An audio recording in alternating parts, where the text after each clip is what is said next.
base, so they will be able to have some infest bombs. Arteezy has the Radiance recipe coming out, so this really feels like that peak time for EG. Yeah, Midas Radiance 17 minutes 30 seconds. Not a record, I don't think, but it's probably pretty close. They actually got double blink daggers. Crit got his own as well. Like, really? If this isn't a power spike, I don't know what is. It's go time, that's for sure. You've got two methods of delivery. You've got a Radiance. The other team doesn't. It's all about the positioning. The name of the game for EG is get on top of Armel. If they're not able to do so, if they get distracted, if they focus Cuckoo with that fresh pipe and 1600 HP, you could be punished. The smoke comes out. It's just as expected. There was an Observer Ward nearby. It was just out of range of the Sentry.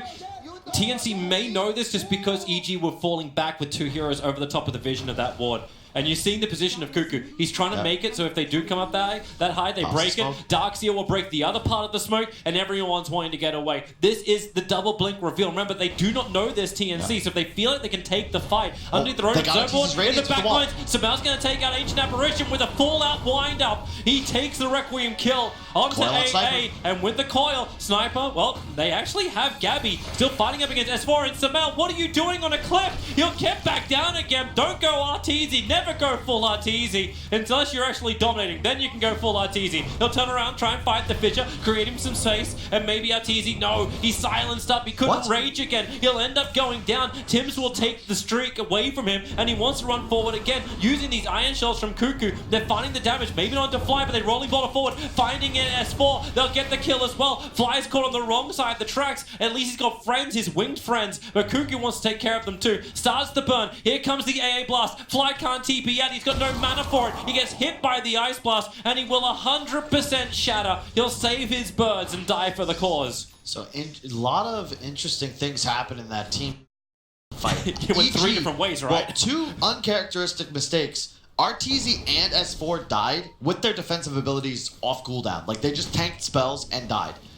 In addition, TNC, you have the right idea for that fight, but if you're going to engage, you need to be positioned on your own high ground with, like, Sniper chilling on the back left. If you let EG establish vision, take the high ground, and initiate on your AA Sniper, they're the first two heroes to die, you get to count your lucky stars that you actually end up trading in this fight. Because it could have gone so much worse for you had EG, like, honestly, if Arteezy just uses rage. Like, yeah, I don't know if we have the replay. I kind of want to almost see that fight again. He had some time.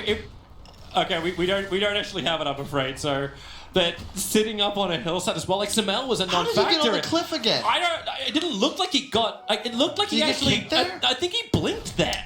No. It looked like he blinked there. He jumped in deep and found himself on top of the hill. No, he blinked into the back lines to get the kill onto the Ancient Apparition, and then. Then what? It must have been a vac. He had to get vacked. These guys got to get off the cliffs. It's the EG special. It really is. We got a force now on the.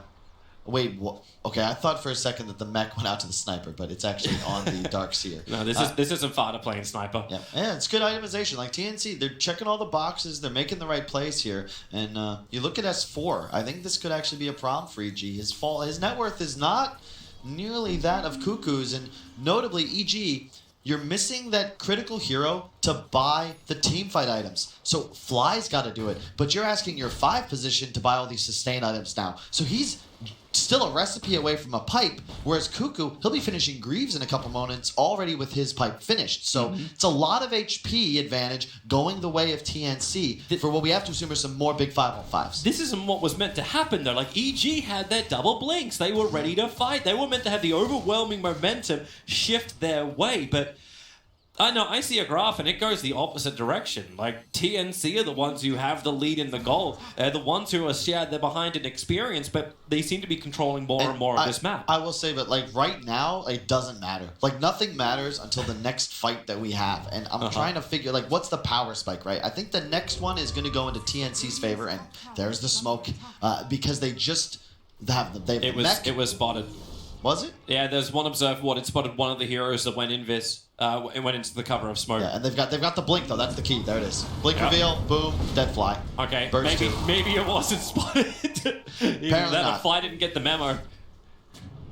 Yeah, and that's the strength right there of the TNC. And if Samel TNC found his hero. You'll scepter him up and drop him down, missed and it. that's the reason why the 4-star is up, breaks the distance, and Sumail, silence, Tim's arrives so quickly, and Sumail's gonna go down. It's a double kill for the Ancient Apparition. No, that is another uncharacteristic mistake from EG. Every single core now making an error that led to their death. Obviously, Sumail's a goner, but if he takes out Armel, he's probably worth it. But he missed the combo. I've actually not seen Sumail miss a combo in a while, but you shouldn't be able to force staff away as sniper. You should just die. It's a little bit off of the timing. He got it perfect on the Ancient Apparition in the last fight, but like this one, it was only a fraction of a second, but that's all you need. It's all it takes. I love the atomization as well from the sniper. He could have gone for the Dragonlance, but he went for the 4-star at the beginning. Also helps him against the Earthshaker. Gotta remember, we got double ESs. That's big, and if TNC win this game, I'm gonna have to, give a ton of credit to Gabi, because it looks strange, to skip the Midas, rush the Radiance, but it's accelerated his timing. His overall net worth is lower than Arteezy's, right? That's the Midas advantage, but it's given his team this advantage where they're currently ahead in pace. It means they can take objectives and hopefully go get the Roshan next, because if they can maintain this lead, they could theoretically just win the game off of it if they can just keep going, but specifically getting Roche. But can you go up? Like you're talking about maintaining a lead. How do you take the big objectives? Like, how do you get that early racks if you're TNC? Does Sniper do enough damage just yet to do that? And if you still got to worry about like Arteezy, who's continuously scaling. It's the kill threat though, because this is one of the things that Wraith King does for drafts that's awesome, where your initiator is also like your frontliner, your tank. And you're able to deal damage. So if TNC can just initiate, right? All you need to do is control the map. Wraith King, Earth Spirit, you go. And EG, you can't counter-initiate on those heroes. You have to get past them on top of the sniper and the AA, or you're assuredly losing the fight. Yeah, Makes it a lot easier for TNC to play around the map. Oh, S4. Another silence from Tim's. The Ice Blaster will not be able to connect. Cuckoo's going to be nearby. And watch the movement of the puck. Blinks into the trees. Orb will go down and away as far as possible. S4's got your Scepter and Blink Dagger. You're not killing this puck unless every single ability hits properly. You have another force on AU as well on that Ancient Apparition. One of the things best to do against low reach lineups, especially if you need to kite them back, is the force. One of the better hero items against Lifestealer as well. It's going to be tough for Arteezy to get his damage off in these fights. I just love it against Earthshaker too. Like we saw My Controllers have an absolutely spectacular game on the ES, and you see these great wall blocks. Another smoke, but just finished BKB on Sumail. And the pipe. The pipe actually arrived on Visage. Yeah, these are huge items for EG. They're smoking, but I don't know if anyone was in range of that Radiant Observer ward. Look at that line. That is not a dire line. That is the Radiant. TNC have an idea what's happening here. Hey guys, let's go down this way. Hey Arteezy, can you join us please? I think we're going to need everybody for this. Yeah, it's for the 25-minute bounty runes. Yep. So they get one, and there will be a target, but it's Gabi. He's so isolated from his team. Doesn't matter. You can't go for him if you're EG. And I like this from TNC. They learned their mistake from their mistake last time. If you're going to take this fight, when you know EG's coming at you, it's got to be on your terms. Gabi, he's underneath the Dire Observer and Sentry. They're going to jump in, go for a quick silence. They're going to get the very, very quick kill. And they've managed to claim him. Big abilities, not down just yet. Now, look at Sumail winding up with the BKB. He'll let the Requiem. They got the kill on the Wraith King twice over. But can they get more? Now the Cuckoo's made a couple of copies. The stuns in the back lines is a Visage for the Wraith King. The Dream Coil is keeping Armel and EU inside the river, so they can't come and join the fight just yet. Darkseid has already gone down as Puck wants to move forward. He's coming with the back of the birds. Tim's Khalees rolling Boulder out. Sniper, that Glimmer Cape didn't protect him for long enough, but they don't see him. They will, however, see AU. Ancient Apparition jumping forward, and there is a package special delivery.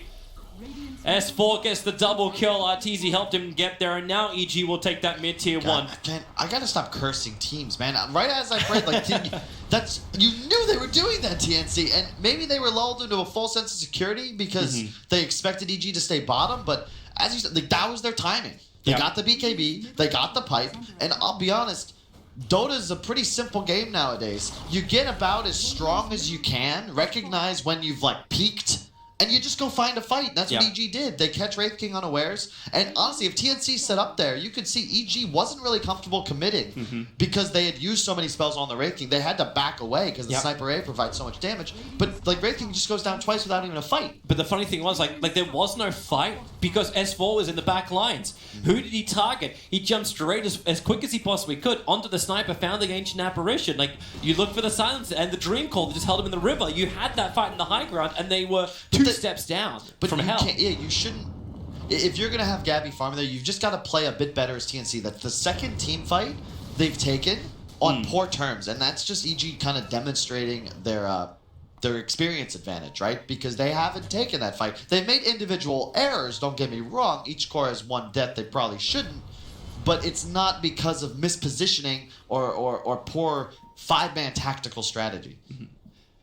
But it keeps the game close, at least in gold. Maybe not so much when it comes to the experience. That's definitely swinging a lot harder in favor of Evil Geniuses, as TNC just seem to have this big group up try and fight. Samel's waiting with an invis rune. Do they have detection? Yeah, they do. He's right on top of a sentry ward. Samel had no idea. They keep the stun chaining going. A defensive Yule set, still got his BKB available, and Arteezy fighting. Samel BKB up, but he'll die before he gets the full Requiem. That was a death Requiem, and they'll allow the reincarnation of Gabby to pop. He'll chase up after Fly. The blink forward gets the stun. Even a fresh BKB is going to arrive, so Fly will go down. Samel, there's no way he could have known. The sentry ward was there. The creep wave was ignoring him. It was looking at something else. And he's dead for 45 seconds without a buyback available. TNC can add a lot of pressure now.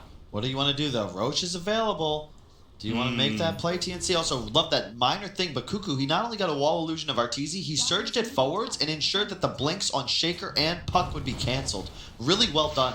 And they're going to try and press for tier 3. They've got BKB on Gabby. Maybe they're thinking they're forcing a buyback, but it doesn't exist. It's not only that, but like you just can't force a buyback because the respawn times are just too low at the moment. True. Also, the reason why there is no buyback, he bought Ghost Scepter before that, so you're looking at knee blade build up for the SF. It's just another example where, if you get that Aegis right, now you can control the 30-minute bounties. But TNC, I would say they're outplaying EG individually, but it's the third time I feel like they're making just not the best move as 5. It's a note for the coach, right? It's a note for the coach. You can come back to that one, and then maybe he's just like, you know what, no, it was fine to add some pressure at least. Yeah, they did get half damage on the tier 3 mid. Unhealable damage, as someone would say. And I like what Artur is going to do here as well. He's actually gone for the Halberd, which is just great. You force Wraith King and Sniper to buy MKB if they ever want to kill you. And then Basher for more lockdown into what looks like, a Blink Dagger. Blink Dagger on Because TZ. it's not about dealing damage in this game. It's about dealing damage to the right heroes. Notably, the Armal Sniper. However, he's just finished a BKB. EG, this might not be the fight you're looking for if TNC can prepare. You got to be ready, guys. They're coming right for you. Yeah, 5-man smoke up. They're bringing the whole menagerie. The burst behind Fly. They nuked mid. You know they're here. You know they're here. Maybe we phoned ahead. Gabby's already moving towards the north, but not everyone's in position. The Darkseers are a little bit further away. He'll have to come through the back lines. Arteezy, that should blink forward, going up to Armel. Now going to use his fresh 10-second BKB to try and turn and fight as well. And Gabby, he's in the back lines, keeping Samel out of the engagement. Armel looks like he's finally going to go down as Arteezy pops out. One more attack. No, he's still been kept alive. The creeps gave him the life. The backpack gives him the space. They haven't found the kill. They still can't find the sniper. Samel, he can't get close enough. They even keep out of range of the death ulti. Cuckoo will finally fall. Gabby still got reincarnation. It's a 2-for-2 trade-off. AA will make that back by buying back. So will the Darkseer. They really want this fight. Moving up to Arteezy. The rolling boulder keeps him stunned and the reincarnation slows him down. S4 is able to draw himself away, but Armel's just dodging left, right, and center. Looking for S4. The shrapnel will connect. He can't blink. He might be able to orb in 1 second's time. He's able to do so as there are silences. There's something. He's just going further back. The Ice Blast. Looking for the mark. It's in deep. S4. Don't blink. It was half a second on cooldown. He waited and then even jumped it. So he's okay. The hustle, though. That's a play. The predict AA blast would have been epic if it were to land. Really well played by TNC. But I gotta say, it just comes back to the tools, right? That play works, if not for the BKB reveal. E.g., they didn't recognize it in time and they initiate with Arteezy. That doesn't matter. You're just going to BKB that off. If crit jumps, however, you're going to find that kill. Unfortunately, not recognizing it fast enough. S4 is going for some shady stuff. A fresh Aghanim Scepter. He's going to put the Veil down inside the pit. They know something is up. Maybe Veil was a little early. It reveals his position. He's got Blink and Yules, but now Roshan, 200 HP, 0 HP, and S4 just backed off because he used Orb. I love that this game is just cool. You can see this, who controls the status quo just keeps ping-ponging, right? I'm saying, the BKBs, they win TNC that fight. But S4, he's just finished that item Yep. that now removes the BKB on Sniper as a tool to keep himself alive. Maybe that's you why won't be able to do that again, Armel. Maybe that's why it feels like this game just keeps swinging one way to the next. Like, I've got none, I'm really good. Now the counter item appears, and then the battle goes the opposite direction. Exactly. And Armel, of course, he's also got the Aegis now. So because of this, for the next 5 minutes, TNC, you can keep this Sniper alive most likely, or force S4 to use the cooldown on that first life, maybe even save the BKB. Keep in mind as well, Armel, he's had a Midas for so long, and he's using it 25% more often than Arteezy is. Yeah, that's a high level of efficiency right there. But I also just love the fact, like, it's not just Armel who, like, even when he's jumped on, like, Arteezy was right on top of him. He blinked in, even got an early bash out. But what happened? It was Cuckoo, who just finished up now the full group. Crimson Guard, Like, he's got Crimson Guard, he's got Greaves, he's got Pipe. And he's got all this to say, and he's going straight for a 4-star after. And that's what was missing from the EG lineup. When you go for these 3 solo type heroes, right? 3 real cores, no one can buy the sustain items. It's not going to be the pump. Arteezy, he's going to range up in time, infested to the creep wave. They'll dodge the ice blast for the moment, but well, he'll actually just blink away. He wasn't even in the creep wave. Yep, Happened so fast. It was just a poof of particle animations. Yep. And again, like this Darkseer, you look at him versus Fly. This is the difference of when a core is buying your sus items and when a support is. You've got a Greaves and a Crimson Guard advantage. That is massive, especially when you consider the raw amount of physical damage both these teams possess. You have AC soon on Gabby as well. That is big.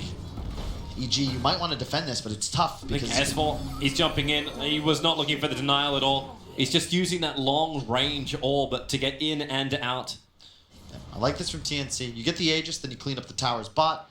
Now it's just about figuring out how do you win this game. Like, you can't really just push up high ground. EG have too much spam. You want to make sure you get a fight on your terms. I don't believe this smoke was spotted. It was not spotted. Look how fast S4 moves.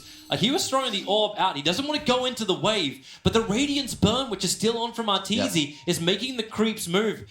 There's no Radiant Observer Ward around that. TNC, they counter smoke. I love it. And they got the hill. You've got double Aegis. Remember, Reincarnate plus the Aegis on the Sniper. And I love this. Just head towards the base. If you're going to take this fight, do it by EG's base, not your own, so that when you win it, you can potentially get a Rax or at least force buybacks. You don't want to walk up to this high ground. Just because it's your jungle doesn't mean it's a good place to be. I love this move from TNC. I want them to get aggressive. Let the Wraith King go bait and maybe look to cut off EG. They can't all teleport back. They're going to have to run through them. Puck doesn't actually have a TP scroll, so S4's going to orb his way back. And look at how they're positioning TNC. They're playing topside. They know EG has to be coming from the bottom, and they have a ward on the shrine. So long as they keep the heroes up in between them and the support, you're going to They've already taken the tower. They're going to burn through Gabby really quickly. Darkseer wall's good. Gabby, he's so low in life, they can't kill him. The Greaves gives the life back again. And another Arteezy illusion. You can see just sending it straight for the supports. In fact, nope, they'll actually cut bottom wave with it. Runes have spawned. S4 is going to beeline for the bottom ones. Aegis still active for another minute and a half, but if I'm TNC, I'd love to get the tier 3. They actually did before they were able to, they backed off there, which means now you just kill the shrines. This is huge. It's a slight advantage now in the map control department. Arteezy. Just saying hello to a very fearful Tims. Yep. And I really point out Arteezy's talent as well, folks. 20% evasion at level 20, in addition to the 25% on Halberd and the Radiance Burn, of course. The next... at the point where TNC really get ahead is when Armel finishes the MKB. I was saying how his hero was a bit weaker until that phase of the game. That item is when he becomes the hyper carry and truly the strongest DPSer in this game. He seems to have, like, at least backed off about it. He's finishing the entire Mjolnir. And is this because they're thinking of just putting the Wraith King in the front lines and just sending him, like, Disco Sparkle? It's also... it's slot efficient, right? He still has the Aegis, and you don't want to be replacing Midas yet. You want to keep this game going. It's going to get late. I said at least 40 at this point, really. It's going to be at least 50, maybe even 60. Second Roche may respawn in 320. Aegis will be fading in just a moment. Yeah, because even if they claim one lane of Rax, like, that doesn't end the game. There's a lot of deep push that comes in from Evil Jesus, and that's one of these side lane pushes too, which Puck was always so great at, where he's just able to nuke down the waves, and that's why S4's got this long range. He's jumping in, and he's trying to clean up the waves. Darkseer will push it back with his own orb, but S4's so elusive, he can be this close to a tier 3 tower and not be as fearful. Yeah, talking about base damage, it's very unconventional, but you look at the talents that our Wraith King went for. both the attack damage and the double skeleton spawned. That is huge. Well, These will there's eat no one to burn his bases. mana, right? There's no diffusal blade builder on EG. Yep. He already did 500 damage to the S4, tower. he's going to get out of there. The blink, the stun, they get the instant hit, but the Yulscepter up will buy S4 some time. He'll phase shift and need to orb himself back. He's all here, though. He's got to get out of that shrapnel. Yeah, and you can't pursue this if you're EG. Look at TNC. They got to read on this game now. It's just all about this. It's cover and move. You back as you continue to look aggressive. You keep your guns on the enemy. You don't go out into some sort of full retreat. Because if EG look to pursue, Armel just turns around along with Gabby. They start dealing damage back. Nice sniper metaphor. I do what I can. That gun really wants to bear down. That's a 5 HP tier 3 tower. All right, Flyers is like, I'll put down a sentry ward. This is better as far as finances go, at least. Yeah, and look at S4 quickly. He's down on bottom lane. He's trying to do the split push. And just remember, TNC's had the late game advantage this whole game. It's a number of factors, but you have the AA, this tool that just removes sustain from the game for EG on the initial target. You've got a sniper that's just nigh unkillable in the backlines and who just does so much damage as this game continues. Tims, don't tell me he's using the Samael Hill. He rolling bolted up there, instantly all chatted what, and now he's actually going to break the smoke on the Visage Birds and let them know. He's going to in a sec, or EG, they're going to turn all the way back around and try They're pinging. It's perfect from Tims. They know something is up there. He's going to Glimmer Cape. The Sentry Ward comes down way too late. Tims is already up. Blink forward. Arteezy can't find his target. The 4-star from the Ancient Apparition. He'll bounce himself away. They still want to find Tims, but he continuously rolling boulders away. Finally, S4 will go back and deal with those skeletons. And Gabby, he's not the target you want. He's the last target you want. They have to go back. They've lost the range racks. The skeletons can't finish the job. The melee, however, it needs time to regenerate. Yeah. It's same deal. TNC, like, it's just poking and backing. You have to find that jump from EG, but TNC, they're not going to give it to him. All these sentry wards they're planning down. They're not finding the one observe ward that's giving TNC all the information. They put down their own, but they need to get rid of that obs in the back line. Another sentry ward planted and another one out of range. Look at this. You can see just Gabby is the one making plays. Everyone else on the team playing around where he is. He's the... Oh, they're coming forward. You don't want to go off. Observe the sentries. They see more. Gabby jumps in. He's found the ES. Arteezy, he found the Earth Spirit. That's not the right trade-off. An ES for an ES. He can't even find the kill. But the sniper, that's the bigger one. 4-star, 1 and 2 in the back. 3-man back at the wall. Tims will turn on the magnetites and let the ears be ringing like bells. Arteezy, he is locked down. Gabby will find him. And this looks like it is the worst case scenario for Evil Geniuses. They bought back on the ES. Samael is running. Gabby wants to keep up with him. And he's keeping the Radiance burn. He can't blink away. Samael has to Yulscepter him so he can buy that space to stop the Radiance burn so he can blink away to safety. Arteezy bought the Abyssal for that fight, though. That means he has no buyback. And keep in mind, TNC, in these 5-on-5s, part of why they're so confident, and if EG move into them, they have all the auras. They have an AC, a Greaves, and a Crimson advantage, and you straight up can't kill Wraith King once, let alone twice. This is a Rax for sure. Maybe two once they sniff out that Arteezy has no ability to buy back into this game. And here come the skeletons, dude. Samael has to get rid of this pretty quickly, but they just jump into the mid. This is why you went that talent, right? Burning through, they fortify up. It's the only thing EG can do to try and keep him alive. A quick E-blade onto Gabby stops him from at least attacking for a moment, but it doesn't stop everything else from pushing in further. They move towards the mid. Again, you don't want to go on Gabby. They still haven't even popped his reincarnation. You can orb through, you can hit him from range, but he just continues to tank and tank and tank. Second lane of Rax is gone, and TNC, they'll back up to shrine it and reset. Perfect. I mean, the one bright spot for EG is they did collect all 4 bounty runes, which is why the gold disparity didn't shift as much as you might expect. But, I mean, TNC at this point, they're in a winning position in this game, so long as they continue to demonstrate they understand their win condition, which is never... if you're going to initiate, it's like around where your teammates are positioned. You don't want your Wraith King blinking too far forwards because it requires then his backline to expose themselves to try and help him out. You just kind of keep moving as this... like a ball of 5. You ever watch like a group of kids like holding a string? You know, like yeah. Teacher guides them. That's Gabby in this game, trying to ensure they find their way. EG are not going to want to follow this string. Yeah, well, it's tough. It's so tough though. How do you actually get on Armel at this point? I really don't know. They're scanning out Roshan, so EG actually got a correct ping on Roshan because you had it was Tims walking past it, and they all move towards the pit. But he's not up yet, and he won't be up for another 42 seconds. But you know it will be the next point of contest, and I think the only way EG can get back in this game. Yeah, they need a huge fight. And I just love, like, TNC's just demonstrated, like, they've been learning, like, they learned from what they did wrong, and now that EG's off map, you've got 2 racks. This is the new, like, they're standing as 5, and look at the way they've positioned. There's no real way EG could possibly catch them off guard, so long as they continue to do this. I'm looking at the Scythe on Samael. Like, this is the next big item. Like, this whole game has just been around, like, I pick up an item and I counter someone. Like, he's got this. Who can they actually kill? Because the last jump that EG went for, they went for the Earth Spirit. Like, he was the only one that presented himself because they were always at a vision disadvantage.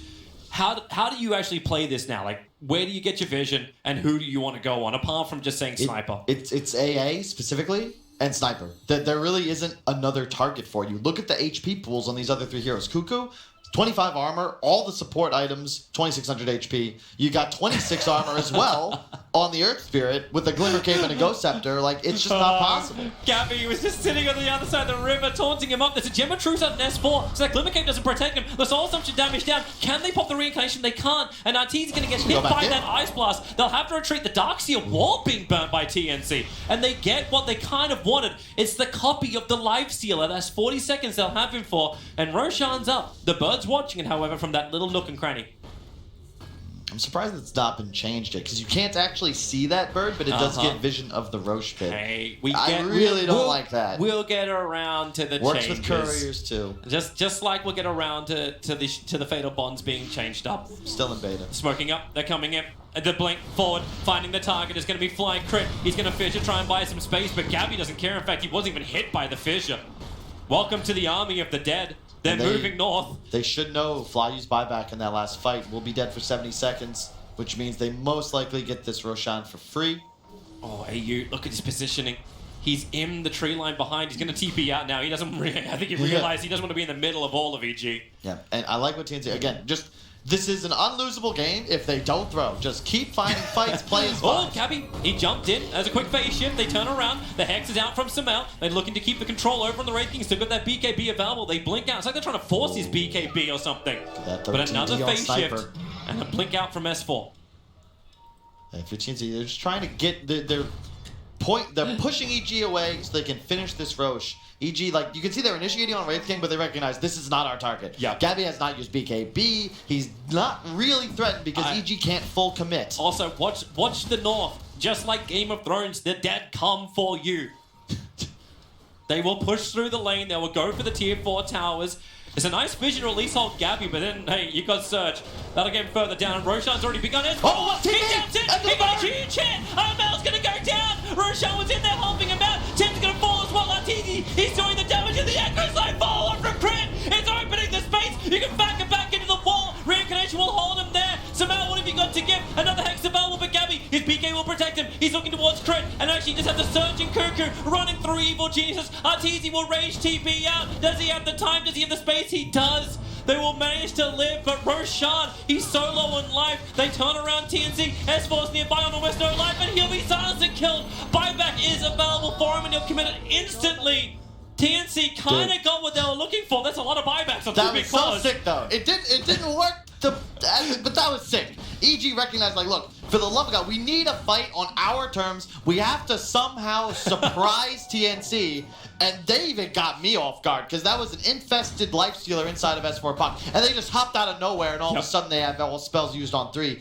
Both teams trade buybacks. Unfortunately, TNC still with that huge advantage. Once those huge spells from EG are down, not much left in the tank. 40-second cooldown when it comes to reincarnation. They're trying to break it right now. Ice Blast is coming in. No. Fly. They're all being hit. The back wasn't in time, but they're underneath the shrapnel. Flying Samael. They can't walk out this one. Cuckoo's walking up next to Samael, making sure he cannot blink away to safety. Defensive Euro Scepter, but Puck is there for 110. Samael will join him as well. Armel's just pumping the glass cannon back, damage from behind. Samael, he's just trying to get the fountain, but TNC, they're coming into your home, and they're stealing everything you've got. Arteezy will move over for maybe 1 kill into the Ancient Apparition, but he knows he can't claim it. They'll fight him inside the fountain. No. Objective-based gaming. Remember what you came here for. Take the tier 4s, take the Dire Ancient, and take the GG call out of Evil Geniuses, because you're going to get all of them.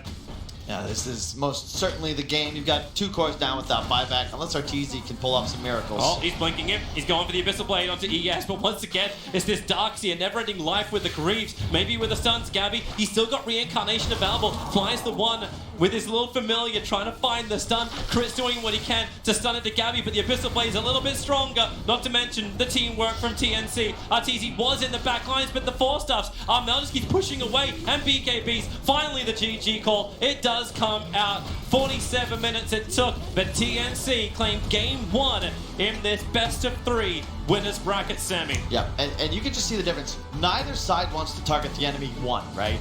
Arteezy is equally impossible to kill as the Gabby Wraith King, but the difference is that EG can't keep him in front, and Arteezy isn't really a true initiator, so he isn't able to make himself that target like Gabby is. You know, again, credit to EG. They very creative way to give himself a shot into this, but well executed by TNC. They made some errors and then learned from it throughout the game, ensured that the following team fights always went their way on their terms, and just a great game of Dota 2. And again, kudos to Gabby, not going for the Midas, going for that fighting build in a way. The Radiance, straight into the Blink, but he knew Armel was the true carry, and great to understand. Like, he allowed them to keep taking those fights from 15-20 minutes on, and they never really let go of the game. Yeah, they really didn't, because every single fight they did, they put it into a perfect item to enable the next fight when they were ready for it. But it was a nice back and forward. EG definitely didn't get walked over, but TNC played great. Cannot wait for game 2 to see how the swing continues.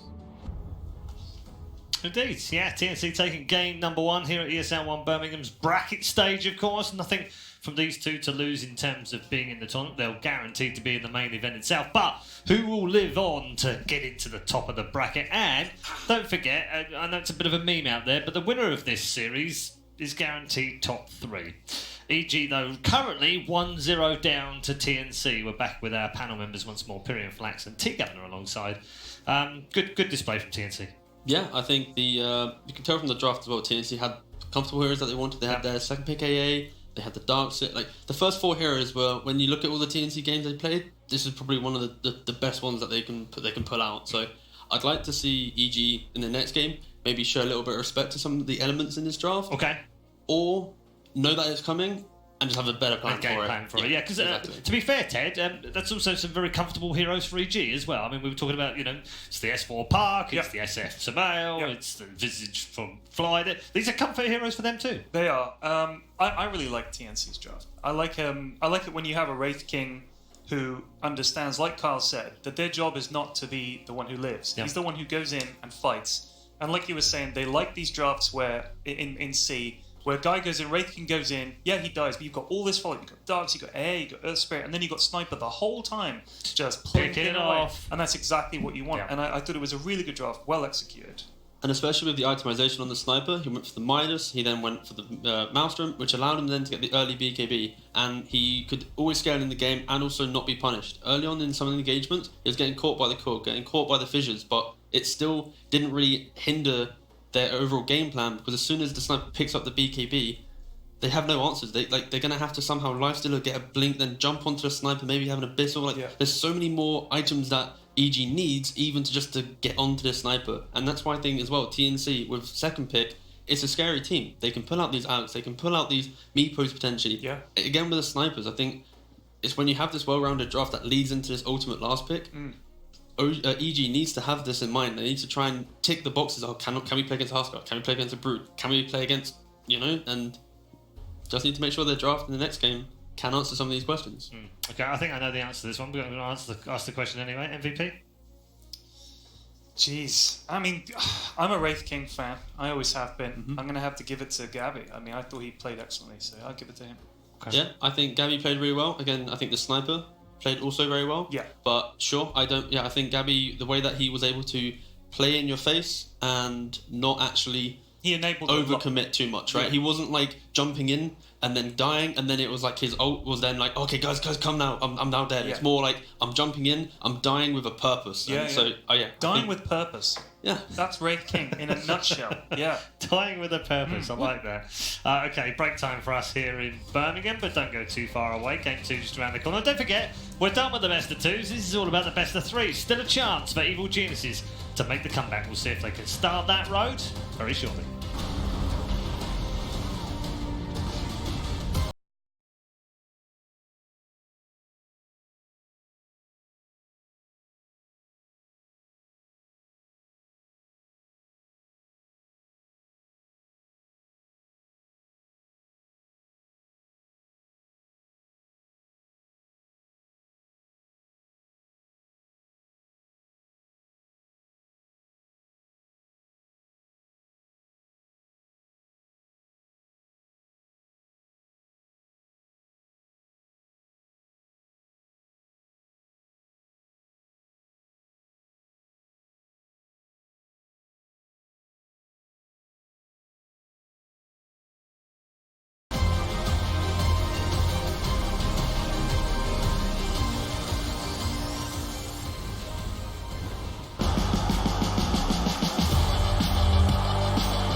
You ready? Huh?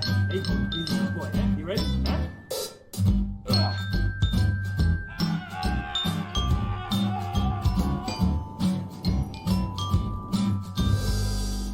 Start your esports career now at play.eslgaming.com.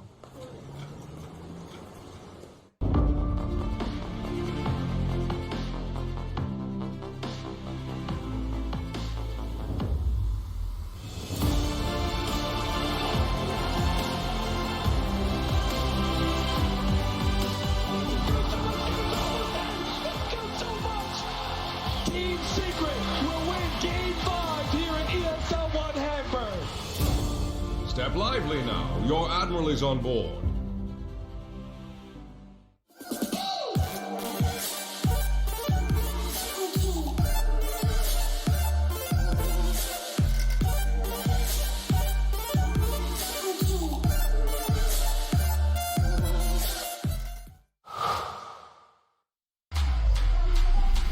Think he can't shine through the dark?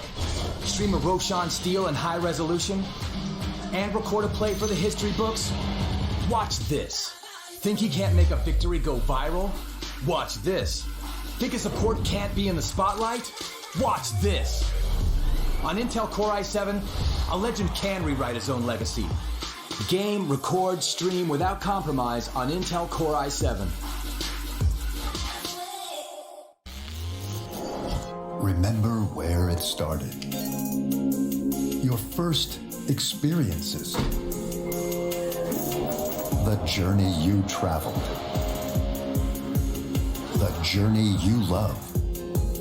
Remember where it started. And imagine where it will go. Rise on.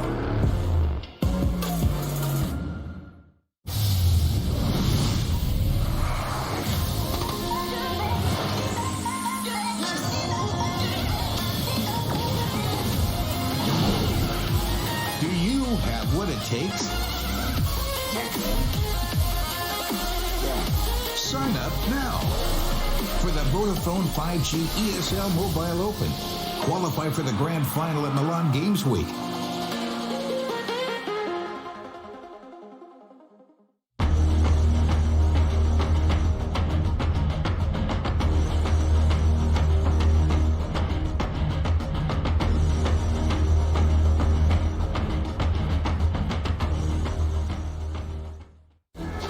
This is Game Fuel.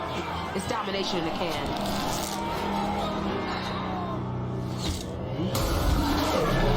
Tastes like loser tears. New Mountain Dew Amp Game Fuel. Victory in a can.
ESL 1 Birmingham is brought to you in part by Intel, Mercedes-Benz, Vodafone, DHL, Asus Republic of Gamers, Mountain Dew Amp Game Fuel, and MSI.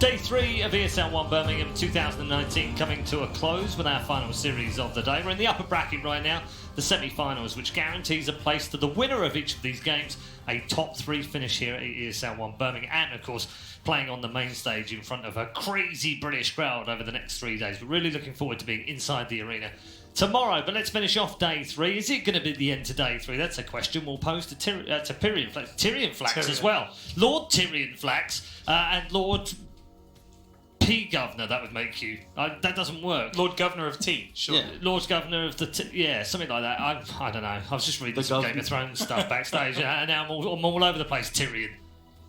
Yes. I'm going to put out there, I have never watched Game of Thrones. Really? I've never. So don't do it. Sure, I don't mind. Don't but do if you want to go down the rabbit hole of these references, no, don't do it to yourself. Okay. Trust me. You're one of those people. Do you own a television? I don't need that. I play Dota. I have the internet. One of those. Netflix, yes. The television, isn't that a screen, like a 27-inch screen that you play Dota on? That's a monitor. It's a monitor. Sorry, don't be so loose. My bad. Forgot. Yeah, it could be the end. Could be the end of day 3, or maybe not. And a lot of that is dependent on Evil Geniuses changing things up for game 2. Yeah, for sure. It'll be interesting to see. Obviously, we didn't know who actually had the priority in the pick. If TNC actually wanted second pick, or if this is information that's crucial to your determination of the outcome of the game, we can get this kind of. I feel yes. I haven't voiced my opinion yet on that, but I feel actually it's a very crucial part of actual Dota. And in future segments, I feel there should. Oh, let me throw that cable back there real quick. Yeah, because you lost points then with production. You see. Yeah. Where's you your were gaining clip? them, and then you lost them. Amateur. Ugh, amateur. What's he doing? Clipped. He hasn't He's got a clip. I know, and he's got real shoes on as well under here. All right. They can't see. Those are nice shoes, but they can't see them. Yeah. No, I'm joking. Yeah, go on then. Yeah, see if you can show them to people. Oh my there god. You go. Yeah. Nailed it. Amazing. How old are you? Look, see, what you actually have to do is that. Oh, God almighty. Jesus. See, I'm all good. I'm all good. I haven't broken anything. I'm sorry, production. Yeah, trainers, you see, comfort. I'm just holding. You have to hold that now because we've broken the set. It's just going to go down. Sorry, there I broke the set. Yeah, that was a quick wee. I'm going to say that was a royal wee. Should we talk about the game? Yeah, but also I just want to make it clear because you all glossed over my point with the whole cable. No, thing. we weren't glossing. No, we weren't glossing. The pick and the side is a really crucial point. Yes. And I think for actual reference, that should be a part that people do see because right now you saw in the last game the second pick. It enabled TNC to get the heroes they needed. So if EG allowed them to have that, then you're like, oh, this is going to change up how EG wants to approach the game. And also the bans that you approach. If you're playing second pick, you naturally need to be banning the Chen IO +1, right? Right. Based on current meta. But you also wanted them to change up completely how they're playing. You wanted them to change the style that they're playing. You want them to match TNC. I just want their understanding of the heroes that they're giving over to be noted. Because right now they're just giving away the comfort. And sure, they're picking certain heroes, but it's not like a direct counter to what you'd expect TNC to be picking. Okay. Ted, what do you want to see from EG? It felt a bit lip from them, if I'm honest with you. I mean, despite the legendary picks. Yeah, I kind of want them to come out with a bit more oomph. I felt like they got rolled over. TNC at times really kicked their ass. I don't know if you feel the same way as I do, but that's 3 in a row they've lost today. Yeah, could be. And a bit of that's fatigue after winning 8 in a row in the first. I just worry that that's a pattern. Maybe. I mean, it would imply a pattern for sure. But this is not the point in the tournament when you want to be on a down swing. Not the right time. Not the right time of the tournament to go limp at all. No. They want to get back into it. In the other game, by the way, spoiler alert. So if you wanted to watch the other game, mute me now. But for those of you who don't want to follow the tournament, that is in the second game right now. You can go and watch the second game. LGD are up by 1. Ted, just so you're aware, look, right? What's this? So this is what you're saying. The Pango ban. The Yeah, Pango ban is yeah. already there. Lashrak, sure, we've now known that, and I'm Okay. expecting potentially either Shaker. a Shaker or a Nyx Nyx being ban. banned Yeah, for, okay. against EG. Against EG. Okay. Yeah. I mean, you know. And again, EG's now probably going to have to ban Batrider here. I feel like we need a camera back here on your notes. Yeah, well... I thought you said his nuts there for a second. This stream is getting worse by the minute. They are not getting onto this desk like my Okay. foot was to say. Okay, friendly you. friendly. Sorry, Vlad. Okay, cool. You remember that Vlad owns a baseball bat, right? Does he? Yeah. Okay. Hasn't been seen in a while, but it can come out. Baseball bats No aside, comment. EG's banning Batrider right now. Is it? TNC just banned Abaddon. And again, Baseball Batrider. Baseball Batrider. Yeah. He's going to come swinging. Okay. Forted. Right. That should be a thing, shouldn't it? That should be a skin. What? Me getting hit by a baseball bat? Baseball Batrider. The egg cracker. That's what you could call it. It's more like the taunt, you know? It could just be like the Batrider does like a 360 and the guy then has the Batrider. Head just appears. They banned Abaddon Oh, and they banned Doom. Doom. So you're wrong, Coach. I am wrong. Abaddon? Abaddon? Yeah. Abaddon. Which do you prefer? What do I prefer? Yeah, Abaddon or Abaddon? I say Abaddon. Abaddon. Yeah. It does on his stream. I've been on there. It should be Abaddon. It's a Scottish hero. It should be Abaddon, but I'm always saying Yeah. the other one, which Yeah. I've now somehow forgot to pronounce because I said Abaddon so many times. Darkseer? They'll probably yeah. go Darkseer Nyx. Probably in this position. They first pick an A, they just go Darkseer Nyx. Okay. And then that then prevents the Batrider You that don't think they TNC want really Earth likes. Spirit or something like that? Not an Earth Spirit? They Even could, though I just Darkseer think- Earth Spirit's been like signature pairing. I just think the Nyx is just a really solid hero. The Darkseer, just the combo is really good. But of course, you could easily go the Earth Spirit in this position as well. It's whatever E just feels like in this, based on the draft. Yeah. And there's There's Nyx, Nyx. Good call.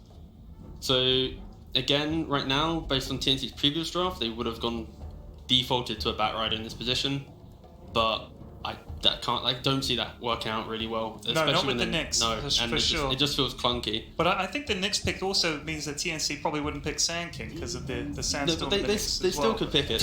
Yeah, they still could easily pick it. Well, they just did. Well, that's good. I'm kind of surprised. I didn't think they would. Well, the thing is, you think about the whole Nyx v Sanking, you think it's going to suddenly deter, but it's really not, because if you carapace him, he's still, the Sandstorm persists. Yeah, he's still going. It's not happening. The only way that you get rid of the Sandstorm is if you actually get the Nyx Darkseer into the Sandstorm and you're pressuring him out with like a double iron shell. Yeah. But it's a solid pick for TNC, they really like it, and it's one of those things where you shouldn't be deterred just because of one hero. Yeah, like, sure. I mean, but it is Nyx is good against Sanking. Yes, it is good in the sense that when you Sandstorm, you're always going to be able to stun him, you're going to find him, and you're always going to be able to get the initial... You can't do that under the tower into the tree thing. Well, you see a lot of Sankings do. He still can do it, it's simply... But he's going to get found. He will get found, so it's more like, it's not going to be like the premium Sand King you see, it's going to be like a slight budget version. I won't name Budget drop. Sand I won't King. reference potential shops that could match this, just because, you know, in case. Other shops may be available. Exactly. So, second phase This hasn't bans. given too much away from either side in terms of how they're going to play, though, Nope, do you think? nothing. Or do you think it... I mean, to me, Darkseer Nyx is quite aggressive. Well, both of these setups right now are very aggressive. You've got the Sand King who's going to be setting up the burrows, you're going to have the global presence from the AA. Yeah. And again, with EG's lineup, it's very classic where you're going to always have the vacuum into an Impale. Yeah. Potentially you can combo it with like some Wyvern type hero or like push it further. But again, TNC right now, all they're going to want to do is ban out the carries that are directly enabled from the Darkseer. That's why you see the Sven, and then potentially after that you might see a Wraith King ban as well, because EG might even want to pick it up themselves. Yeah. We see that a lot in these best of threes. That's why I think the best of threes are maybe a little bit more telling than a best of two, because you're going to get, like we always say, a little mini meta coming out within even just a best of three. My only thought right now is because they're banning Morphling, EG could potentially be setting up for some form, maybe an Alchemist or even a Terrorblade. Try and just go back for one of the classic EG heroes. Let Arteezy play, let him carry the game for you. So I know it's a bit of a wild thing from just seeing one ban, but this is my gut read from what they're doing right now. I like the fact that TNC have banned the Sven immediately as well. The last 3 times EG played Darkseer, they played it with a Sven. Yeah. So that suggests that he's done his homework. It's and just you'd a expect classic. that. Yeah, it's just a classic. It's very easy. And again, the Warlock as well. It's one of those. It's an easy pick that EG can get just to open up the next phase. It's not going to show anything. It's like, okay, now you have a Warlock, and especially when it's in the meta like this. I would love to see Heen's record against Evil Geniuses, like his record as a coach versus EG, because that's basically Heen versus Sam. I'm on it, Jed. Good luck. I don't know how you're going to pull that stat up in the It's next a tricky 20 stat. seconds. He's got a special website. We'll let him do that. Let's take this one over. Okay. I think I'll see you in about 20 minutes. Okay. No worries. They're going to take their time with this draft anyways. So, again, they can't really pick up... Like, again, Rubik does kind of look good, but you can't really pick it for 5. It doesn't sound like a fly hero. The Warlock ban as well, when the other side of it is TNC just doesn't want EG to fully match the amount of aggression that they're going to provide. The Golem, really easy to take team fight underneath it, so... Yeah. I don't know, the Juggernaut, again, like we said in the previous series, Juggernaut is a very good hero in being able to lane into Darkseer. You can always spin out the wave, it's just unnecessary pain for this Darkseer. Definitely. Disruptor. I love this hero. I love him. I think he's fantastic, especially if you think you're going to be on the front foot, chasing people down, being aggressive. Especially with the Sven band, EG might also be inclined to potentially pick up a Naga, especially if TNC pick a squishy hero that can't really deal with illusions. Yeah. I think this is a perfect setup. Yeah, the song setup with the silence, the vacuum into it, that's a pretty big combo. 24-17. So his record against him is 24-17. How the hell did you figure that out, Paul? Did you message him? Nope. Hey, he Ted says. No, you're busy. Quick question.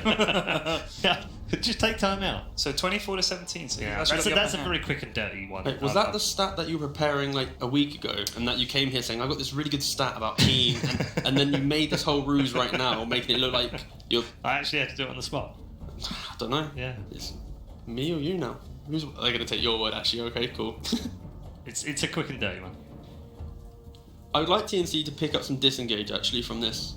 Again, they could also even go for the Naga themselves. I just think right now, with both team fight, you either need to try and match the aggression, or you need to be able to have a solution to when they do take the fight, you can just sit back and just not go into it, really. There's the Bat Rider. So they're not deterred for it. No. Which then it means it's the pos 5, 4, and 3 in that order, pretty much. I'm kind of surprised by that pick, honestly.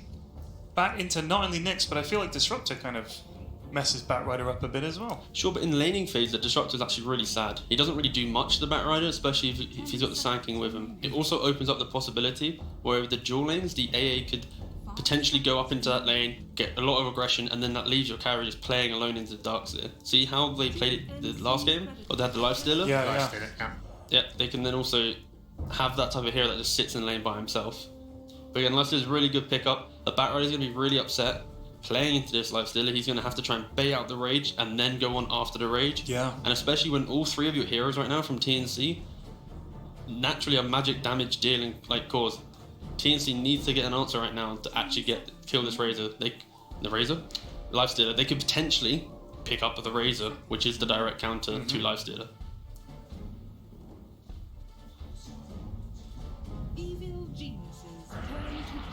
Sure. Okay. That's fine. Okay. It also is a flex pick, allows them to just keep it open for a little bit longer. But again, they're picking up and they were picking first into the last phase anyway, so it doesn't really do much. It just allows them maybe to have a ban might be wasted by EG at least. 10 seconds remaining. I'm just seeing Paul running down a ton of little predictions over here. No, just one. Okay. What did you write down, Paul? I'm telling you. Okay. No, it's a secret prediction. What are you predicting? Last picks or? I think EG might go Death Prophet. I think Death Prophet can be pretty good for them. Gives them the tower push, gives them the aggression, plays really well off of Surge. You've got the defensive spells from Disruptor. Again, Nyx as well is very good at playing behind, like in front of the Death Prophet. Sorry. Have we seen a Death Prophet yet in the tournament? I'm not sure. Yes, we have seen him. 10 Yes. seconds remaining. Not many. They fixed the bug with her Ags and Radiance, right? Not gonna lie, I know of the bug, but I have no idea if they've actually fixed it or not. I haven't seen any patch notes that directly stated about it being there.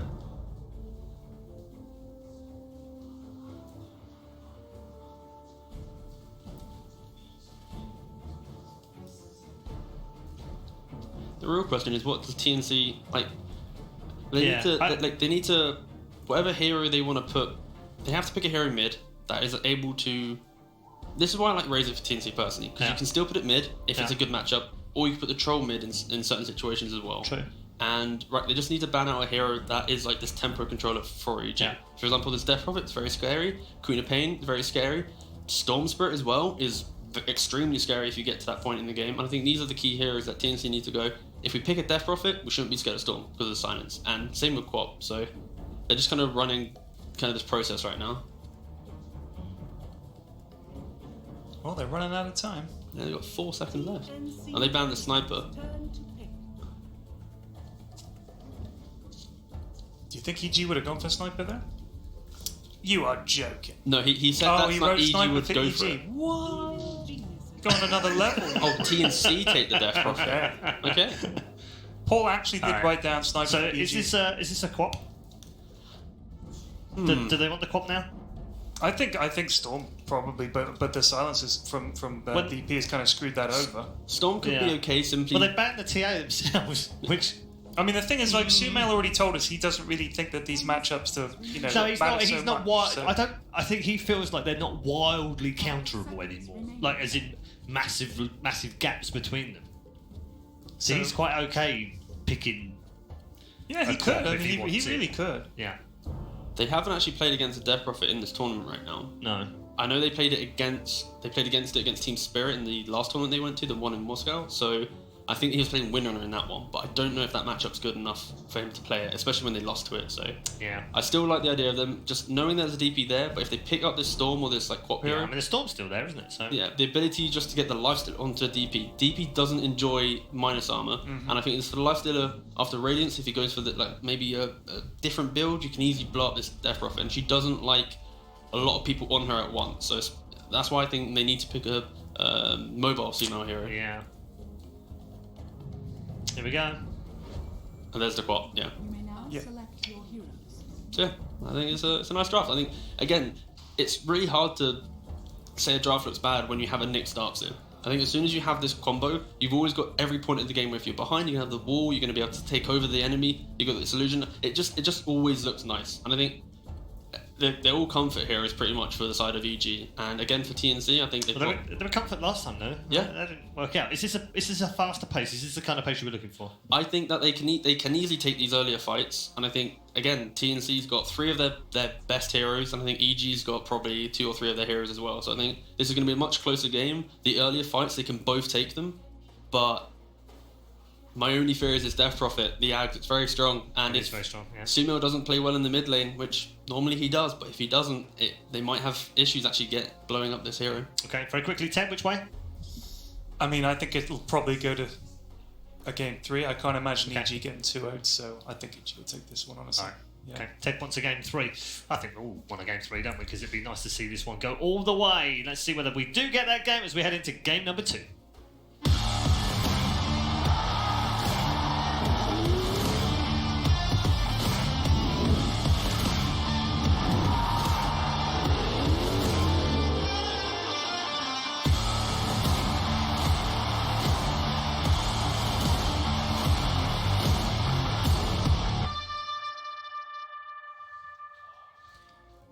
Hello everybody, welcome back. Game 2, Evil Geniuses going up against TNC. TNC having a terrific game 1, entertaining Dota, but Kyle, this draft, you said it off camera, you said it off mic, they need a perfect game for Sumail now. Yeah, it's... Do you feel like this is one of those times where it's like, Sumail said this before, like you were saying in his interviews previously, I'm just kind of zoning out and just letting like Tal and Bulba pick for me and just whatever. Dude, Sumail's never cared about the drafts. He just wants to win his mid lane, okay? Hey, that's his Dota. It's the question that goes towards him, hey, what do you think you can win mid with? Or is it not even that? It's a way. We had it in the China Major. Like China Major where Sumail was like he literally said to Bulbus like just give me Quap. Just give me Quap. And everyone's there on the panel going, Quap would be the worst possible idea right now, and they give him Quap. It's just the Sumail playstyle though, you know? It's when you think you're better than your opponent and when you think you're better than every opponent, why not? Sure. I will say the problem with Quap, though, is just a hero concept, specifically in a game like this, is how many deaths? How do you snowball? I would say the over-under here is 2.5. Less than that, I'm a favor EG. More than that, it's going to get tough.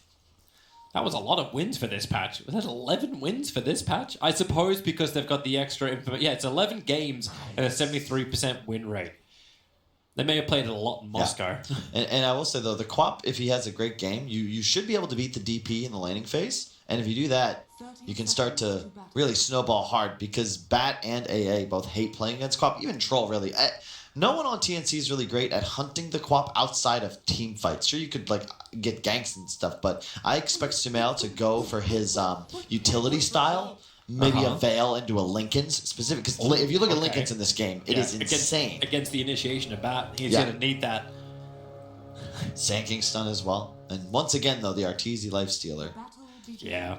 It's but once again, he's got multiple delivery systems. Maybe this one's a little easier for him in the Nyx Assassin, and it's the sacrificial one. Remember when Kura always used to play this Nyx, where he'd just run in there and be the vision game or the delivery. What's weird though is that Bounty doing that. So TNC they banned Jug, right? Which you got to do because you're going AA Sanking, and then you're taking a Bat. But they picked Bat into Nyx. Sorry, it was EG that banned Jug, but you pick Bat into Nyx, and you know Lifestealer's still in the pool, which leads me to believe they just have so much faith in this EU AA that will be the difference maker, and it'll keep Arteezy's Lifestealer from really becoming that huge threat. The back lane bottom was successful, and now Arteezy TP's in, but there's no creep wave there, so he will be a full level behind this Bat.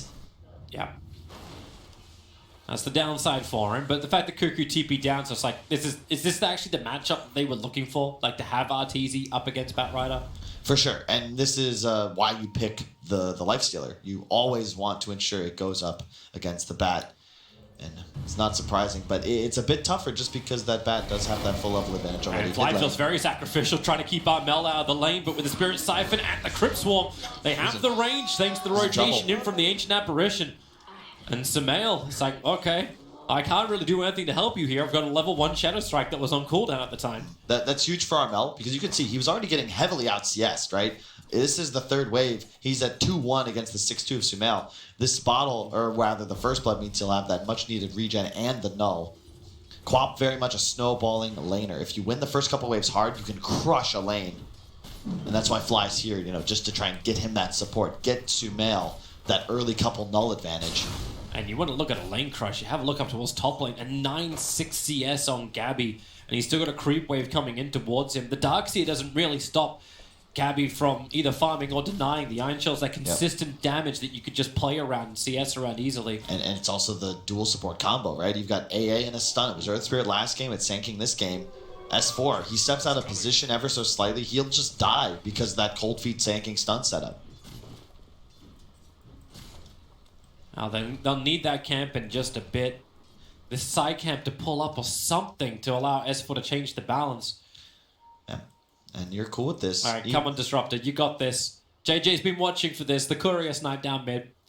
How many attacks does it take? 51 damage. 1 and 2. That's huge. Easy done. No stick, no mango. Yeah. And Armel, yeah. That's really big for Sumail. You can already. He loves to play. He's almost got a personal courier for the first 3 minutes when EG plays Dota, and this allows him to just spam regen out. Now that Armel's unable to do so, look for Sumail to try and continue to apply heavy pressure, try and force Armel all the way back to base. I'm loving this ward game coming in from S4 as well as Tim's. Tim's is trying to body block this camp up every 3 minutes, combining the Burrow Strike with the Cold Feet's going to connect, so S4's going to lose a lot of life. He's still got Surge, so he'll walk away, should not die from this. But it's the fact that EG was able to unblock the camp, but then the other camp got blocked up. Cuckoo, open wounds, Crit's coming in to help out, and they have the follow-up stun, and inside the fire and the flames are still willing to battle against Cuckoo, and this is where it's just so easy to play the Nyx Assassin to get the stun. Yep. But they don't have enough damage between them yet to get the kill on Cuckoo, but he cannot rejoin this lane. And he's fine, though. He's doing better than the Darkseer. That's the key, and really, if you think about who's going to use low amounts of net worth better, it's going to be the Batrider. He really just needs maybe a Drums bots or a Blink. Sumail's going to go for mid. I think Armel is actually dead. That's a level 2 Shadow Strike, but it's Fly rotating in through the rear. Sumail, he had the extra life, and here comes your strike. So it was double Dot effect ticking down on Armel, and Fly actually is the one to claim the kill. TNC wants this because they're rotating Tims and AU in here, and they may still get one. The Fly turns the opposite way. They're going to try. I would have liked to see Tims grab a CS for boots before they started making these moves. It's a lot harder to rotate because he doesn't have that catch speed. TP did not come in time. It was a fun, smart play, but that TP just took 1 second too long. Yeah, remember, this is all because Cuckoo got that first level under tower alone. It's so important for a Batrider to disadvantage his lane, and now he's just abusing these pulls. And unlike S4, who's actually just forced to jungle, only level 3, has to run all the way back to base. And as we said, like, Darkseer, he wants to buy these teamfight items. They're expensive and time-consuming to build up towards. All Bat needs is a blink. His game impact solid. Great. I still cannot believe how much money Gabby is getting. Solo experience and all the cash, all the denies. His net worth at almost 2.6k right now. It's decent. Yeah, it's decent. It's a bit scary for EG just because if you look at it, you know, a troll BKB, they got no answers. And it's just something I like about OG's drafting patterns quite a bit. They very rarely have zero methods of dealing with BKBs. EG, you gotta be afraid, especially if Gabby gets what I have to assume is like either a Battle Fury rush or maybe fast on Nyaj. Fly. Nice value point up in Glimpse, pulls Cuckoo back in, and Arteezy. A much needed kill for him. That's his first of the game. Second for EG overall. Yeah, I like his decision to change it up a bit this game. Going for Orb of Venom and Phase Boots wants to ensure he can keep laning dominance down here. Now Cuckoo is going to start to struggle. Might have to move towards the jungle. Especially if EG keep 3 heroes bot, but TP's back down. This is dangerous. Do you actually look for like these faster items, like not the Midas as well as the Radiance this game, and you go for something that's like earlier fighting for Arteezy? I think so. I think when you have a Quap, a Disruptor, a Nyx, like the whole lineup of EG is built around playing with pace. I do think that into the later phases of this game, TNC will have an edge. I want to see them prevent that. They're just going to chain their stuns. The cold feed triggers, and Gabby's got more than enough damage to kill him off. But, alright, sure, Ancient Apparition take it. Can they get under the tower? They try. Chris not in the firefight, so we can't just spike Carapace, but Fly gets some vision. Glimpse now just comes off cooldown, but he doesn't have the range. It's a level 1 Glimpse. Yeah. Just not big enough. And good try from Cuckoo. They aggro Glyph, though. It'll keep the archers and a few of those creeps alive. Now the Radiant Glyph will come out, so it should be enough to maybe kill the Catapult. Crit, you can see, he's just tanking it. Yeah, keep that alive, because that guarantees the tower. Yeah. Well done. A lot of base regen on crit along with the tangos, so he doesn't mind. Actually TPing support in. Cuckoo is already here, goes into Firefly, once crit, Spike Carapace kicks in, but the Burrow Strike from SK, as you said, nice double stun. Crit's got some space into the trees, taking a lot of hits from the tower. He's got a couple, one more attack will do it. Cuckoo's got the flying vision. Crit will finally go down. And that tower's well within deny range. Yep. If they want to. Yeah, EG, they're definitely going to be the ones looking to play more of a skirmish style. TNC, it's all just about the pickoffs and the team fight, playing around the DP ultimate. EG not nearly as cooldown dependent, and about the Disruptor, you know, if you get that 1 kill, you can play aggressive and fast. Nyx invis, Quap blinks in, you find the first. Anyone caught trying to maybe help out a hero is always susceptible with Fly getting a glimpse back. Very easy to get that exit kill with the EG aggression, so... That's nice power of the Disruptor. Yeah, Samel got a small victory there in mid. He actually was able to deward the Observer. It leaves only 1 fresh ward, which also got scouted out by the Dire Ops. So EG, maybe that should make TNC totally blind on the map. They have 1 Ops left on the SK in his inventory. Yeah, but worthy of note, Sumail did skill build for the laning phase. 3 points in his Shadow Strike, He's 0 not points rotating. Exactly. It's about staying in this lane and trying to beat the death drop. 33-17 to 32-11. He's doing good so far, but it means he won't be able to accelerate as well.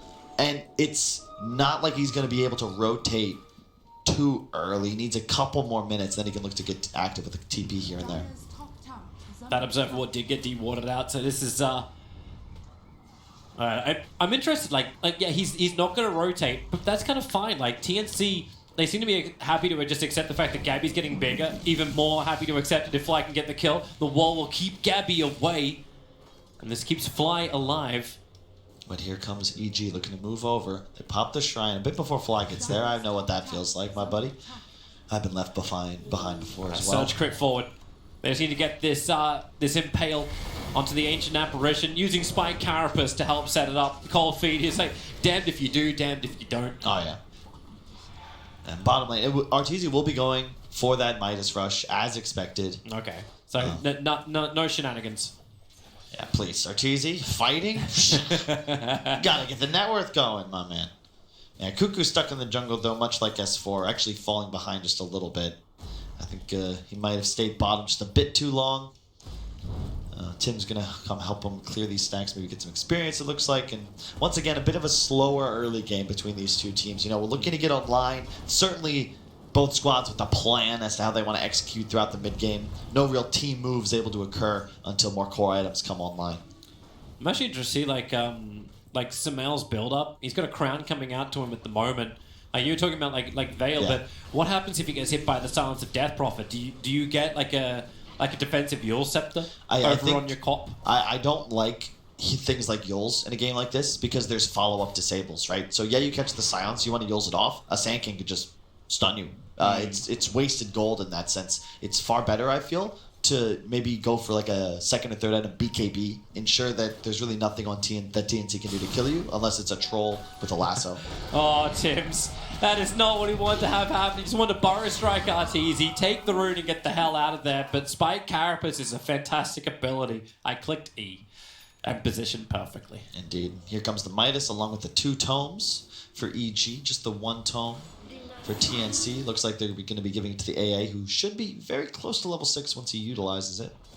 No DP ults used so far by Armel, though. Very important. And it looks like he's actually going to be going first item Ags. Of course, one of the new scepters, a lot of players consider it the best, where it ensures that any instance of damage is actually providing an extra ghost that goes out and attacks.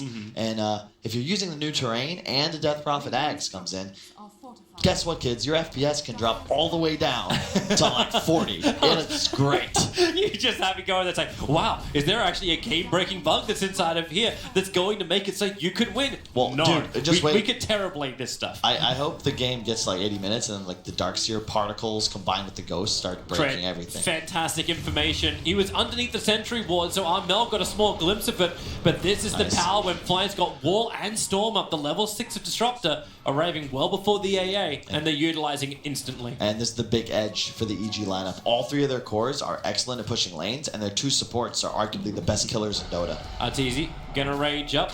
Where is this TP? He doesn't want to do it. He wants to try and walk it off. Support is TPing over. It's in the form of the Disruptor. Remember, he doesn't have that combination available anymore, but he can just wall things up, or he can just glimpse Gabby. No, okay. Nope, okay. He'll infest and doesn't glimpse Gabby. He glimpse Batrider instead. Yeah. Once again, Gabby not going for the greedy build. He's going to go Yasha, Diffusal queued up, Arteezy, once again. The Ice Blast. Oh, that's going to hurt.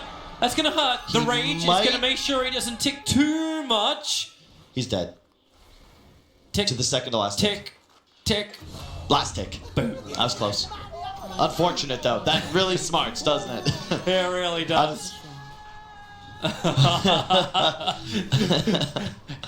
Nicer. Excellent usage of the chat wheel TNC. Yeah, but look at the net worth, though. EG, comfortable positions, really just Gabby who's snowballing. And a big part of this is the Armel DP. You know, I think he's one of the best, like, most talented mid players, if not the most talented mid player in SEA. But heroes like Death Prophet, Razor, Viper, DK, not really his forte, and he still has yet to use the ultimate, even if it's for farming. This is far too useful of a spell to just hold on to, and it's why his net worth has fallen off. You want to be taking objectives with the DP, not just farming through the jungle. Yeah. It's actually kind of funny, like, they're dodging a lot of fights on top lane. There's that one Observe Ward that's, like, it's still got 3 minutes left on it at the moment, but it initially scouted the movement of EG moving north, but then they got the kill. Yeah. But it's spotted every single thing since then. Like, Nyx Assassin going invis, being searched up and pushed forward by the Darkseer. All of that was being watched, and TNC just totally avoid Crit's movement this time around. And we have a similar scenario as last game, where this time it's Back TNC. under ops. Oh? They've got to get away from this thing. And TNC, they don't have a hero to buy the sustain items again. And that's a problem when you're playing against Darkseer, who's always going to be able to pick those up. It'll give him EG a big edge in the later team fights that come out. As you've been noticing, like, they also have the ability to move around the map a lot easier. Every time Vendetta is up, every time Disruptor is active, they can look to find kills. Gold advantage, flip-flopping, still 5-5, but thus far I'd say EG's got an edge. Bot's finished on Cuckoo, so he's just going to try and deal with the split push pressure. Yeah. And I really just feel like, hey, you're one game victory away from getting into the winners bracket final. Like, that's like, sure, you'll definitely take that. TNC. And you're flagging them as the dark horse for this tournament, and they've been exactly that, but they've performed. so well at the top teams. Like it's not like it's even better when a team does this, and it's not based off the mistakes of another team. Yeah. It's based off the fact they're coming in and actually playing a good game of Dota. No, dude, Armel and Gabby have been two of the best SEA core players for some time. And I always thought Timms was one of the best support players of SEA. Yeah, they just needed. I think Heen's the perfect complement. You know, I don't want to oversell his impact, but you look at TNC, a bunch of younger guys, a very emotional team, very loud team. You can tell by their chat wheeling. It's pretty similar to what we hear live in the arena. And yeah, I hope we actually have like live mics on the players during the event, as well as the British crowd, which is going to be like if you're coming tomorrow, I cannot wait to actually have the British crowd around us. You put that up against Heen, one of the most mild, like mellow, soft-spoken guys you'll ever meet. The embodiment, the epitome of calm. And I think it's the perfect thing for TNC because really they just needed an identity. They needed someone to teach them how to play as 5 players, not just 5 individuals. Because the sum of their parts is going to be something special. They can really put it all together. And it's a good time to get started. Still 3 months to TI. They got some time to work. Yeah, get some momentum up and running. And you've already qualified for the major. You get a good position there and go all the way. Mid lane, TNC's rotating over to try and stop this. They are smoked up. Here comes your Ice Blast. It's a great backline to hit both S4 as well as Crit. Spy Carapace comes up to at least reflect some of the earlier damage, but they push him back with the Flame Ring and drag through Crit with a double stun from Timms. Zamail, the Sonic Wave pushing everybody back out again. The Storm from Fly. This will help return around to a 1-for-1 trap with the Cold Feet. S4 can't get himself away from this one. Neither can Fly in the silence. It hit Queen of Pain. Her blink is coming off cooldown, but Rooted trapped everything. She thought Trees was protecting her, but nothing was. EG, that at the start looked okay after they escaped the Ice Blast, but it went downhill quickly. I want to know look at where Troll is and what he did in that fight, and then look at where Arteezy is and what he did in that fight. And I'm not saying that Arteezy did the wrong thing, but he's itemizing to be stronger later. Yeah. Gabby, for 2 games in a row, is itemizing to play with this team and try and get this mid-game advantage that they were able to utilize to win that first. And we'll see. It's a tougher ask, though. They don't have that easy way to play Dota. You know, put the Wraith King go in front, keep my sniper alive. This time, EG, a lot more tools to win fights as the game drags on, but gonna have to play a bit sharper. And still, by the way, I don't believe we've seen a DP ult used. He's now level 12, so it's very powerful. I'd like to see them go for this mid-tier 1. It's always hilarious watching like a Death Prophet now going for this really just tanky kind of style. Like Hood of Defiance first, Point Booster as well. Like it's not a Eul Scepter, it's not a Dispel, which was always the old way of doing it. Like a Death Prophet will go up in the air, you can't touch it, but her Exorcism will still do the work. Yeah, but it's the same thing, I think, where if you pop yourself up with the Euls, there's just too many disables, too much EG can do as you come back down. Like Disruptor, ulti down, wall, and it also doesn't stuns. increase your damage output like Axe does. So better to just get that raw survivability item, the Hood, right into that scaling item. Okay, you just need to change your Euls then, so you can have it like a Rubik toss. Like I could fly on the way down. Like we're gonna battle royale this. I could just parachute myself in a different direction. Never gonna happen. And should not happen. S4, pipe finish. He's trying to be the bait. Running along the front lines, Crit's right behind him. It's like if you want to jump, if you want to move forward, he'll be there with the Spy Carapace. Armel, a little bit too far up. S4. Oh, there's your Burrow Strike. They found the target. They found Fly. He was too close. The follow-up silence. He won't be able to survive. The one-shot just won't do enough. But here comes your Ice Blast. It's going to chill everybody. Queen of Pain may shatter when Tim's in the back line with a Burrow Strike. He catches 2 into the epicenter. He'll get both S4 and Crit. Evil Jesus massively punished on positioning by TNC. And they want more. The silence. It cancels the surge. S4 has no other choice but to stay and to die. And who's not there? I'm so confused, Toby. Like, TNC is standing in front of the tower for 30 seconds. They're not going anywhere, EG. Fly wanders just into stun range, and just dies. If you're a hard 5 position playing an int hero, you can't be targeted like that. As soon as he goes down, EG are wrecked. And they, again, like as you said, Arteezy's not participating in the game. And it's not... This is what EG wants him to be doing, just trying to accelerate. But if you're going to play 4-1 like this, you got to ensure not to give away advantage. Great punish by TNC, but really, EG just kind of asked for that to go down. But maybe this is also the, we're talking about the start. You've said, maybe EG is going to be a little bit jet lagged. Maybe they're not 100% there. We are going later in tonight than they're probably expecting. And you just got to shore yourself up. But they're professional players, got a lot of experience. They probably played through worse. So EG just need to regather their mindset, and maybe on the back of this momentum that Arteezy can provide, he only needs another 350 gold, and that Radiance is done. I'm scared. Look at Sumail. Not just the net worth, the number of deaths. The over-under 2.5. He's only got one more life before I feel like his hero might just fall off too far I think Crit's dead. for EG to recover. He can't TP out. Spy Carapace isn't available. Vendetta is, however. got But dust. Cuckoo's got dust. Yep. Triggers it. So Crit, slow him up. He's even burn gonna him save up. the last and sub. he's just moving around in circles. Really well done there. That turn rate really slowed down. And I love that he didn't rush the Blink Dagger here. Wanted to ensure he would keep accelerating. I know I said, oh, if he just gets a Blink, he'll have high impact. But this way, he can continue to accelerate. And more importantly, you don't want two methods of Blink initiation. The Sand King's already going to be rushing them. Tims knows he's safe. He put down a sentry ward inside the tree line, so no one's going to surprise him. Yeah, and Arteezy does finish the Radiant, so EG getting closer to their timing. They've given away a few kills and a bit of an advantage, but still in a position to win this game for sure. They're smoking before the Radiance has arrived. I'm concerned. I talked about how the supports are great at roaming, finding kills, but they haven't been able to do that. Crit 053. Look at the net worths. Does this always feel odd, though? Like, when you smoke up, you go to the other side of the river, and the courier is literally saying, hey, look this way. There's no observer ward that's going to see it. So it's fine on that front. It's tough. You always want to try and make the move a bit earlier than the timing comes out, so it's less expected. But this time, again, TNC, they've learned their lesson. You know, still playing around as 5. When EG's off map, they are not giving them an opportunity to catch them unawares. Look at even the sentries. The 5 of them, 6 of them rather, just keeping EG isolated. And then there's 3 more on the top side of the map. Remember they cap now. You can't just buy unlimited sentries. Yeah, Blink Dagger is finished as well, I believe. No, actually, wow, okay, cool. Tims went for the hood. So I was talking about how they have that lack of a hero to buy the teamfight items. Oh, Bar Strike jumping forward. The Ice Blast going to connect as well. It's big hits. S4 trying to back him back up. That defensive heals that are actually helping save Samel so he can blink away. The Storm is good. Death Prophet's caught inside of it with the Sonic Wave. No Actually sentries. pushing They them don't have out of sentries. the Storm. They don't have the detection available. There is a sentry ward now being planted. A double stun out through Armel as well as Tims, but they want to go for more. Another silence, just making sure the Queen of Pain can't just blink herself away. Good defensive wall from Fly, but Cuckoo, he flies around despite Carapace. Stun's coming off cooldown for Crypt, but the Glimpse will buy the space with the Burrow Strike. Surveil, he came back closer. Defensive Yules. Yeah, he actually uses it aggressively. Sends Armel up and blinks away himself. Yeah, there is an AA ult available. Remember, True Sight does not reveal. True Sight does not reveal. Smel's fine. He's more than regenerated. Oh, he's going to blink into it. Oh, wait, he's TPing to the tier 2 tower already. He ain't going to regen there, but it's fine. He got bottle charges. Dude, I'm sorry, that's another big mistake from Fly. Like, the detection's not planted. The Death Prophet lives. A huge Glimmer Cape pickup from EU. Second game in a row on this AA. He rushes this item. And without detection, not just does DP survive, but as soon as the Lifestealer Rage fades, he's just dead. He's standing in melee range of a Death Prophet getting drained with a ton of max HP. You're just going to go down.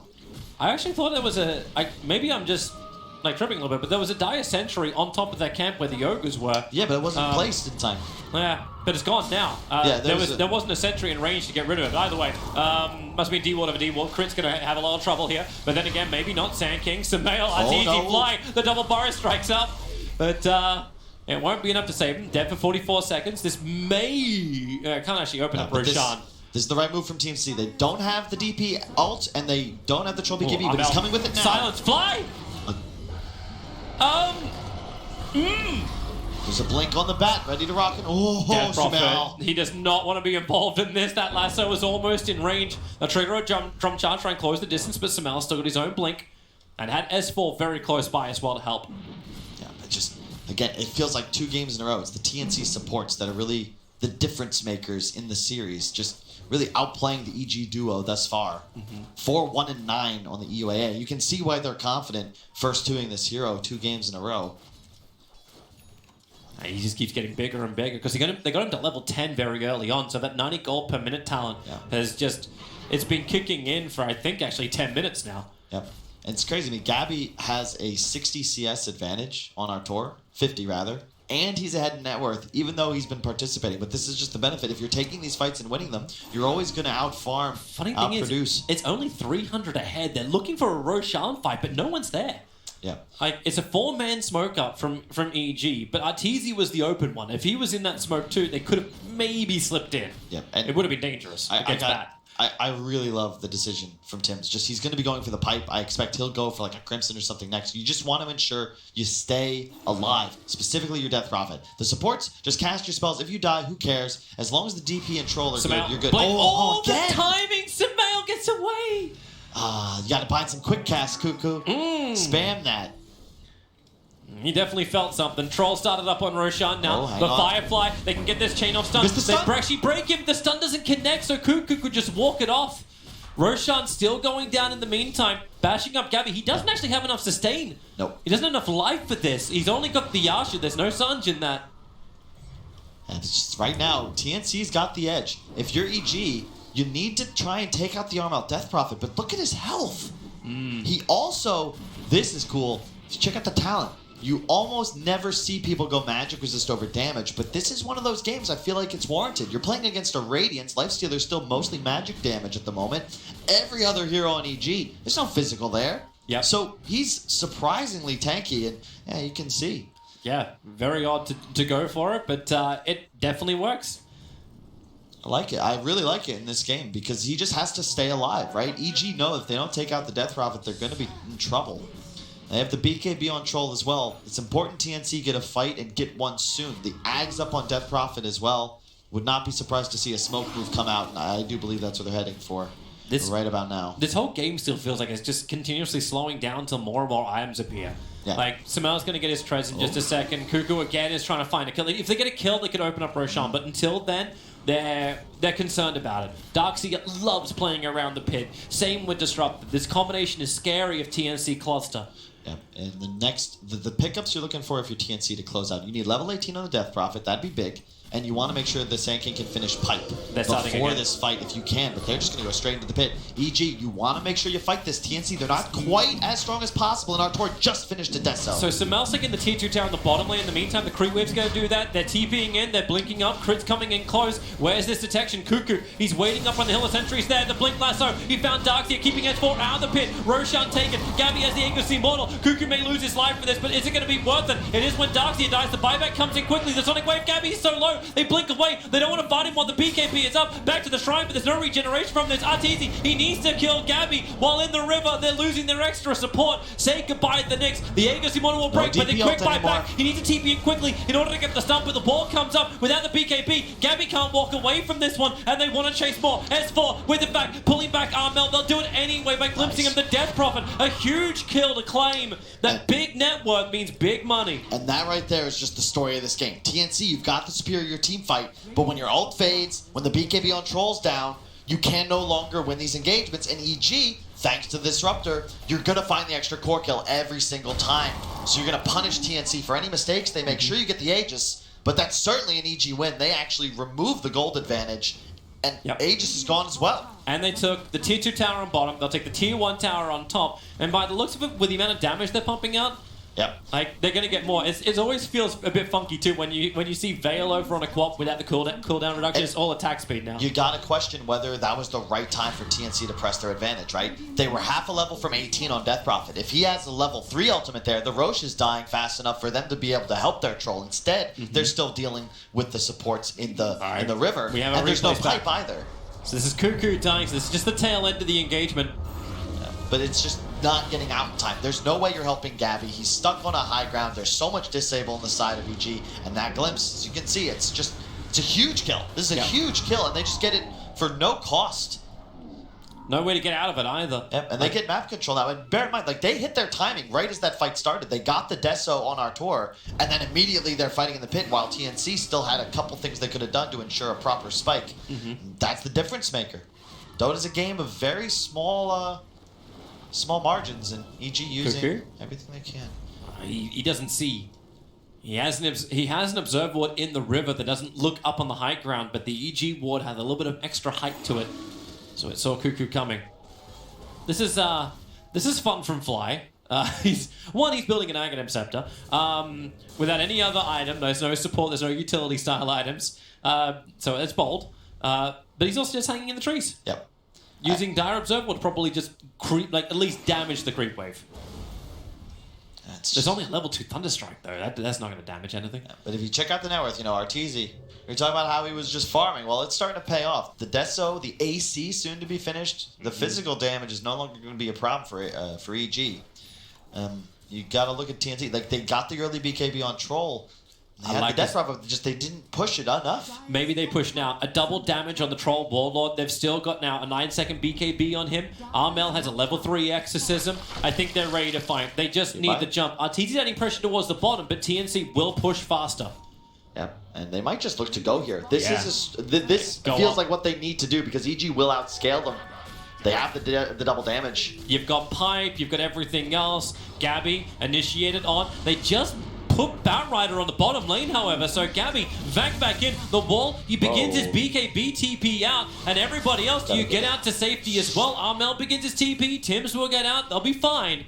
But I don't know if TNC were all on the same page there. Yeah, definitely a bit hectic. They weren't sure whether they wanted to take a fight in EG's base or not. It's difficult because while you could probably take a 5-on-5, that's not the number you're going to be playing against. There's going to be buybacks coming out.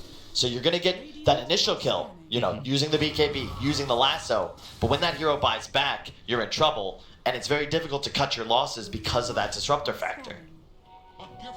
Now TNC move towards the bottom lane. They're hunting around the 30-minute runes. Because at the moment, they're not getting any of them. Like, Batrider's going to bottle one up now. Whoop, hello. Samael comes in. Quick Yule Scepter. Just wants to buy some time. Luckily, as the Yules brings him down, Cuckoo takes damage, so he can't just blink up quickly after us, after anyone. But yep, I really like Sumel's item build this game as well. The Yules obviously has already paid for itself, saving him a couple of times. Yeah. Still just with 2 deaths, by the way. Still in that win condition. Yeah. And now going for the Mjolnir to ensure his auto attack damage is the real threat on the hero. You can then save the ult. It's the fun thing about the Yules, right? Like you talked about a lot of setup stunts, but the way Samel plays it, he's always seemed to know where it's going to come from. The other times he's used aggressively to blink defensively. Yeah, it's a nice way of just mixing up what is normally viewed as a defensive item, especially on heroes like Death Prophet. Yep. And the AC is going to now be finished on Arteezy as well. This is pretty much an EG power spike. You've got the Greaves pipe on S4. So this is an AC and a Greaves advantage. That is a big deal in these 5-on-5 clashes, especially when you consider how much of a role physical damage it plays a part. Really, TNC's ability to win fights, that's all they've really got. And evasion as well, the level 20 talent. It's all Yep. It's all coming up. And then they can also put the Mjolnir effect on him too. Yep. So just send him to the front lines and let him fight. It does not, however, affect Ghosts. Those do not miss. But Troll, however, he certainly shall. Information galore. See, TNC, they're just a bit confused. I like that they're holding hands. You don't want to be caught off guard by EG. They still respect the mobility and kill potential of these two supports, but It's happening again. This is just like game 1. Yeah. TNC knows EG are on the bottom part of the map, so once again, they just set themselves up around the jungle. And EG, they're going to wrap around, all the way around the back. On the back of this smoke, Tims is close, and he'll break it. Quick Observer Ward down. Sentry will counter it, so they lose that vision. But look at Arteezy. He just wants to kill. He's going up. The Death Prophet Exorcism did get off in time with a Burrow Strike in the back lines. S4 can't be involved, but Arteezy, not on the cliff. He got pulled up and killed off at TNC.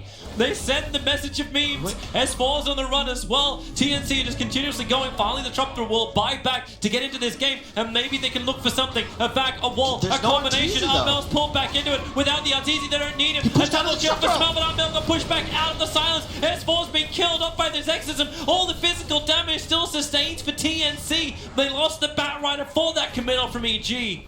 And the tier 2 tower as well. Dude, that's it's Tims, right? Breaking the smoke. He misses the stun completely, right? Yep. But at least he ensures EG don't get the fight they were looking for. And Arteezy, he just when you rage early, let's watch this replay. This is the easiest play in the world. You lasso him right to the cliff. How many times? We know what the definition of insanity is, Toby? You do the same thing over and over. You expect a different result. You're going to live on this cliff, Artur. That wasn't even his cliff. That was Samael's cliff, technically. At least he was the latest one that was up there.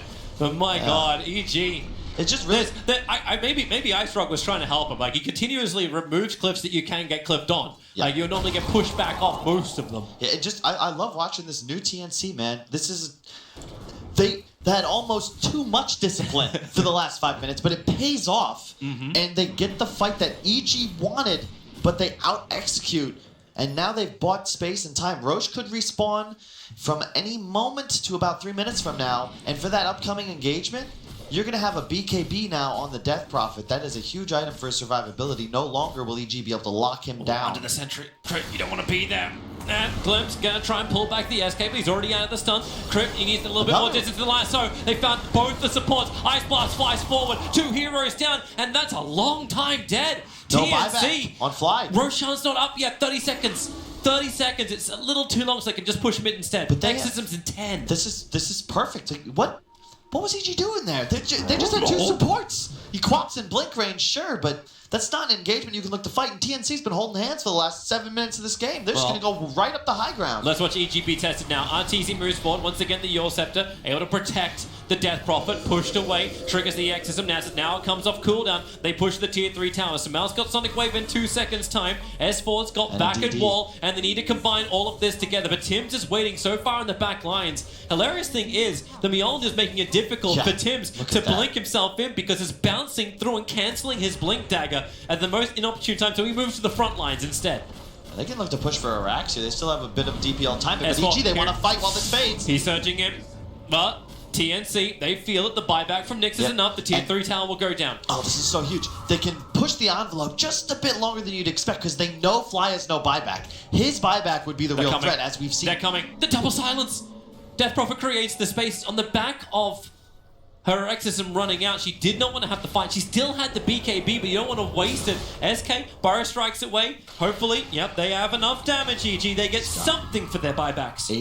Roche is up. There's a cheese there as well, but buyback is available on Tim's. S4 checks the pit, but this is the fight. Even game, Toby. Ice Blast was also just used. It missed in mid. It flew over them. I don't think EG was aware of this. They put down a defensive observer ward very quickly.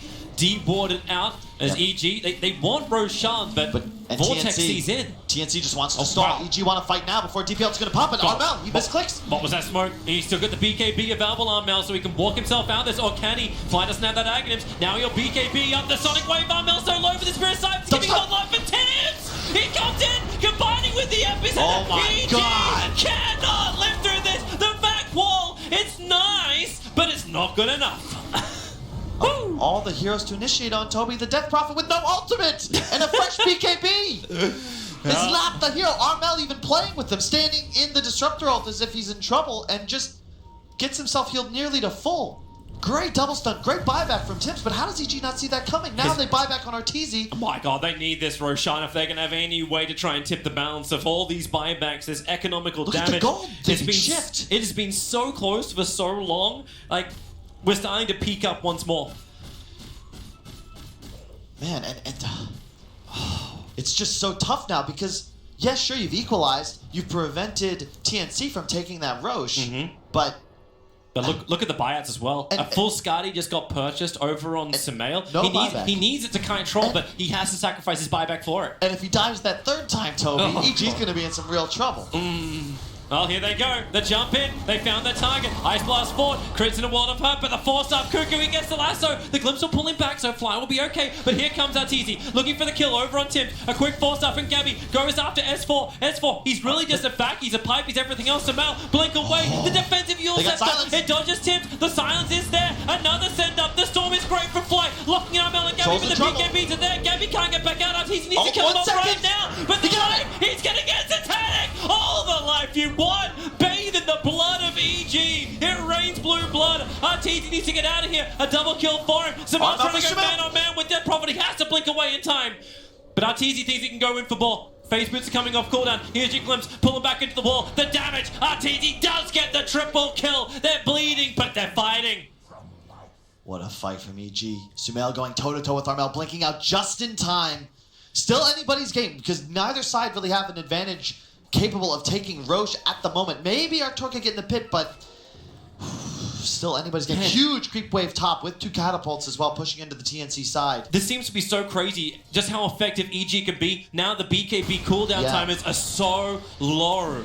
And if that stun had landed from Tims on the Sumail, and you said yourself, the Yule's timings have been near flawless. And if he gets stunned there, I think EG lose the fight, possibly the game, but instead preserves himself and then is able to just look at him, click into Armel. Well, we come back live. A little bit of troubles. Fly. Can't fly. He was on a mission of vision. And, And Sumail, like, he's got the spell lifesteal, the attack speed. He went full auto attack build, and it means he can go toe-to-toe with this death throw off, and even with that ultimate ticking. And unfortunately, EG, they can't get the Roche. TNC will have another opportunity to take a 5-on-5 with all their spells available. Look at EG coming. They're looking for a fight, but TNC aren't obliging. They're already in full retreat. Cuckoo's over in the side. The Ice Blast is looking towards Roshan. He's regenerating pretty damn quick. And remember, look, checking out these buybacks. None on SK, none on Bat. For EG, you still don't have one on Fly for a few more minutes, but specifically the Lifestealer, the Nyx, and the Darkseer all no ability to buy back into these fights. And also, it's a shame, TNC were unable to take out the Dire Top Shrine, so they don't have that teleportation advantage around the pit. They're going to look to smoke again. It's Here a it comes. 5-man group up. They want Roshan. Exorcism in 18 seconds. The bottom lane, hilarious enough that Tier 1 tower is actually still up, but they're all going to walk into each other in the mid. This time EG has their own high ground. Fly will reveal himself by putting down the bite, and it's Tims who breaks the smoke. Actually, it's Nyx who breaks the smoke on Tims. The dust comes out. It didn't actually clip onto crit. The sentry wards are a little bit too far away, and EG can move back to their shrine. It doesn't have a charge, but it's a position of comfort. Yeah. Runes have spawned. They need a gem on the side of TNC. At this point, if you lose it, obviously it's a huge suffer, but it feels like they need it, because otherwise, I mean, really, a battle of the four positions, right? Both doing such a great job controlling vision. It's like half the smokes in this game been neutralized by either crit or Tims. So EG is taking Tier 2 tower up on top. Gabby's trying to force in the mid to get EG to TP home. And you don't want to pull a Cloud9 right now. Like, the only person who can't TP back is Fly. It's on cooldown. But Gabby's doing the best he can. Take out the shrines. Take control of this map. It's crazy that after that Tier 3 tower fell, that EG still have their shrine next to Roshan. TNC have not been able to get up there and get rid of it, and they really need to. And they're showing both cores bottom. EG, they're trying to posture on the Roche pit, but because the illusions were in the pit, they know that they couldn't have started it just yet, and these wards also keeping an eye on where EG is. TNC getting some free objective gold just to boost up their coffers. I'd really love to see Gabby sell that Wraith Band. Yep, finish your MKB. You need that item to go toe-to-toe with the Arteezy Lifestealer. They're smoking again. TNC are on the long walk, so at least use the extra movement speed. And here comes your AA Blast. It's looking towards Roshan once more. Kind of big that this is already being committed before the fight begins, but he doesn't let it hit, so EG won't know. Yep, and that's why they're hesitating. You don't want to take this fight. The sentry was there. No, it doesn't, you don't see Ice Blast. Doesn't work. Yeah, okay. A necessary change and one of the big buffs that I think increased the quality of life of AA, makes them pickable. Lincoln's finished on Arteezy, huge item choice, along with the 2-second rage duration. They see Tims. They don't know if they can go for it. Drag the creep wave up, at least stopping the momentum. The TNC are trying to get up through mid, but Gabby, he knows, like, okay, well, he'll break the Lincolns. He's using Diffusal to do it. And that's huge, because as soon as the Lincolns is broke, all of a sudden now Cuckoo's got that possibility of just blink lassoing in. But they need the MKB on Troll if they want to be able to actually zerg down this Lifestealer. This really feels from EG. It's like, do we do this? I don't know if we should do this. It seems like a good idea. It's just tough.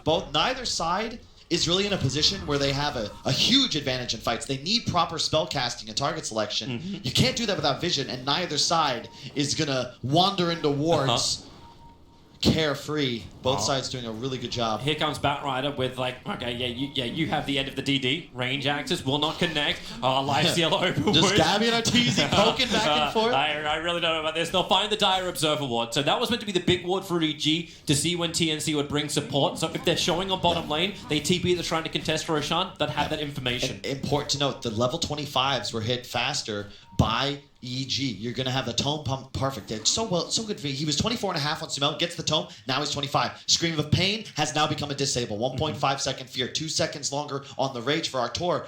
Look at the TNC heroes. Troll just now going to hit 25. Good that they've preserved that Roche fight until he can finish it off. I expect that he'll go for the Battle Trance Strong Dispel, which isn't really super impactful, but I gotta say, those EG 25s, they are. The Death Prophet, that's important. Whether he gets 8 Spirits or Exorcism grants haste, either is excellent when you consider the amount of slows on EG. Yeah. If he can just move fast in and out one stun won't be enough, but you'd be really concerned if you do get caught inside the Disruptor ulti, because Fly's been working towards it. They're giving him the money inside the jungle. He's 200 gold away from the Aghanim Scepter, and then these items won't help you. And I'll be honest, I think TNC, you want to continue to chill. They don't have 25 on the Death Prophet, they don't have BKB on Cuckoo, and they don't have the MKB on the Troll. He has buyback, however, so they will be able to fight with those. Does he want to burn the Exorcism? The fight's going to be coming pretty damn soon. They put down the Vortex. Here comes the Exorcism. Roshan's at 50% at the moment. Aegis and cheese from this little sucker. Can they get close enough for it? Roshan, he's almost gone. EG, you commit now or never. They jump in the lasso. It got the grab over on Samel, combining with the Ice Blast and the fall fire strike. Samel's going to instantly die. 100 seconds on the sideline. He'll buy back in, but remember the Aegis are in the hands of Gabby. They want to try and fight. They get to the high ground before the glimpse can come out. EG, they have to pursue. They need vision. They need vision. The surge forward. Is there an open wounds? Is there something? There's no vision on the high ground. Observer and Sentry. It belongs to TNC, not to evil geniuses. I gotta question the buyback. That the big spell was already burnt, right? Do they push? Exorcism will be down. Lasso will be down. Can they actually? 20 seconds. Yeah, 20 seconds. It's not long, but it's an opportunity. You can't. Then There's an Aegis. It's against an Aegis. It's an Aegis. There's a troll in front of the big. Like, it just doesn't work. They want to. They found Death Prophet over on the side. Crit, that could be the biggest grab if they can get him. He's got your scepter as well as Cheese Bar Strike from Tibbs onto Samel. He can't get the Sonic Wave off, and here comes your Ice Blast. Once again, he blinks. He dodges the Ice Blast, still chilled up a little bit. They broke the Aegis, but there's no buyback for the Death Prophet. Gabby being forced after away. They just want to be able to retreat. RT's moving so quickly, and he got the vision. Gabby glimpses back in. He doesn't have BKB. He's got Titanic. If they can stun him up now, Gabby gets all the life back. Combining with the Epicenter. A little bit of a spike carries makes it difficult to keep the chase going, however, but Gabby, Titanic is now worn off. The wall's up once more, and they can just keep going. Glimpses of corner in 2 seconds time. Someone else will be pulled back into the depth when the double stun is out. Gabby and Tim's in trouble, but he gets a 3-man stun. You got 2, I got 3. The fear, Tim's doesn't want to walk too far away. He's waiting, they're backing, they know he's here. Just the sand is still in their eyes. He's like a bad beach, you just can't get it out of your shoes. Oh my god, but I can't believe that could have been so much worse for TNC.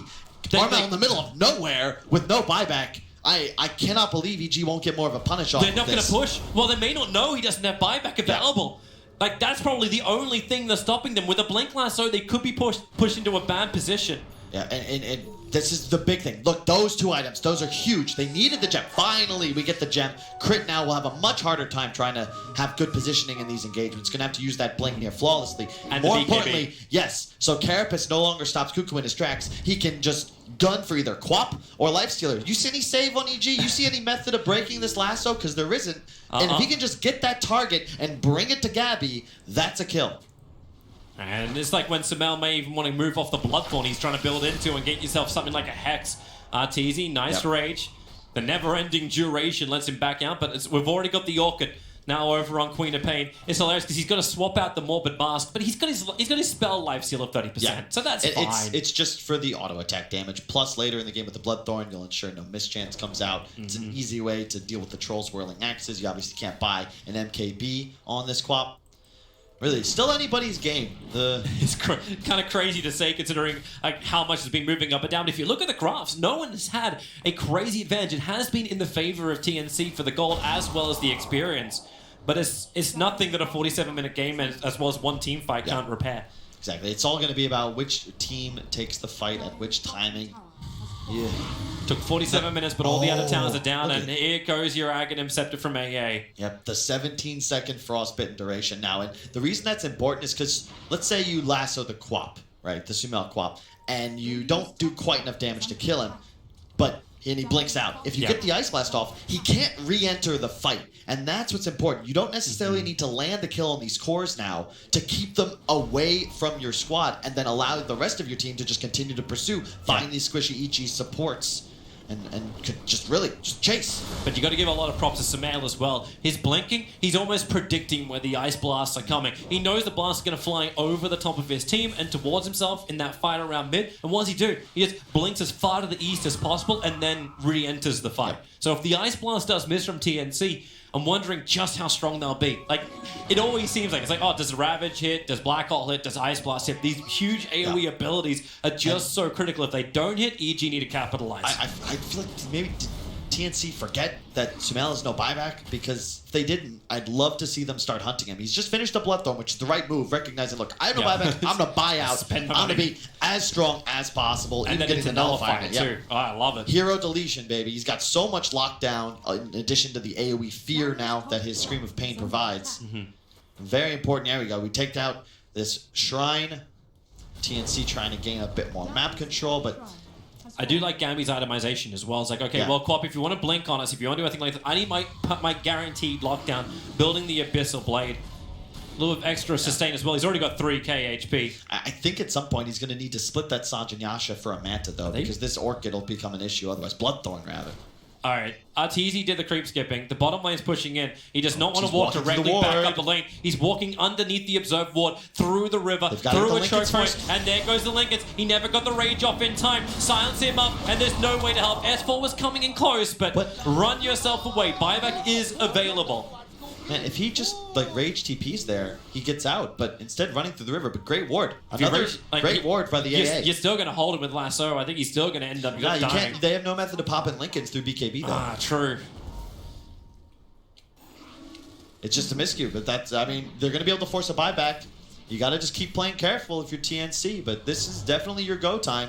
No buyback on Quap still. Sumail needs another 2.5 minutes, and they're going to get Arteezy's in a couple moments. This will most likely be EG's fight for the game. They're smoking. They're ready to engage. Look how far back the Ancient Apparition is not involved. They won't be able to pick her off. Good Observe Ward already down from Tim's.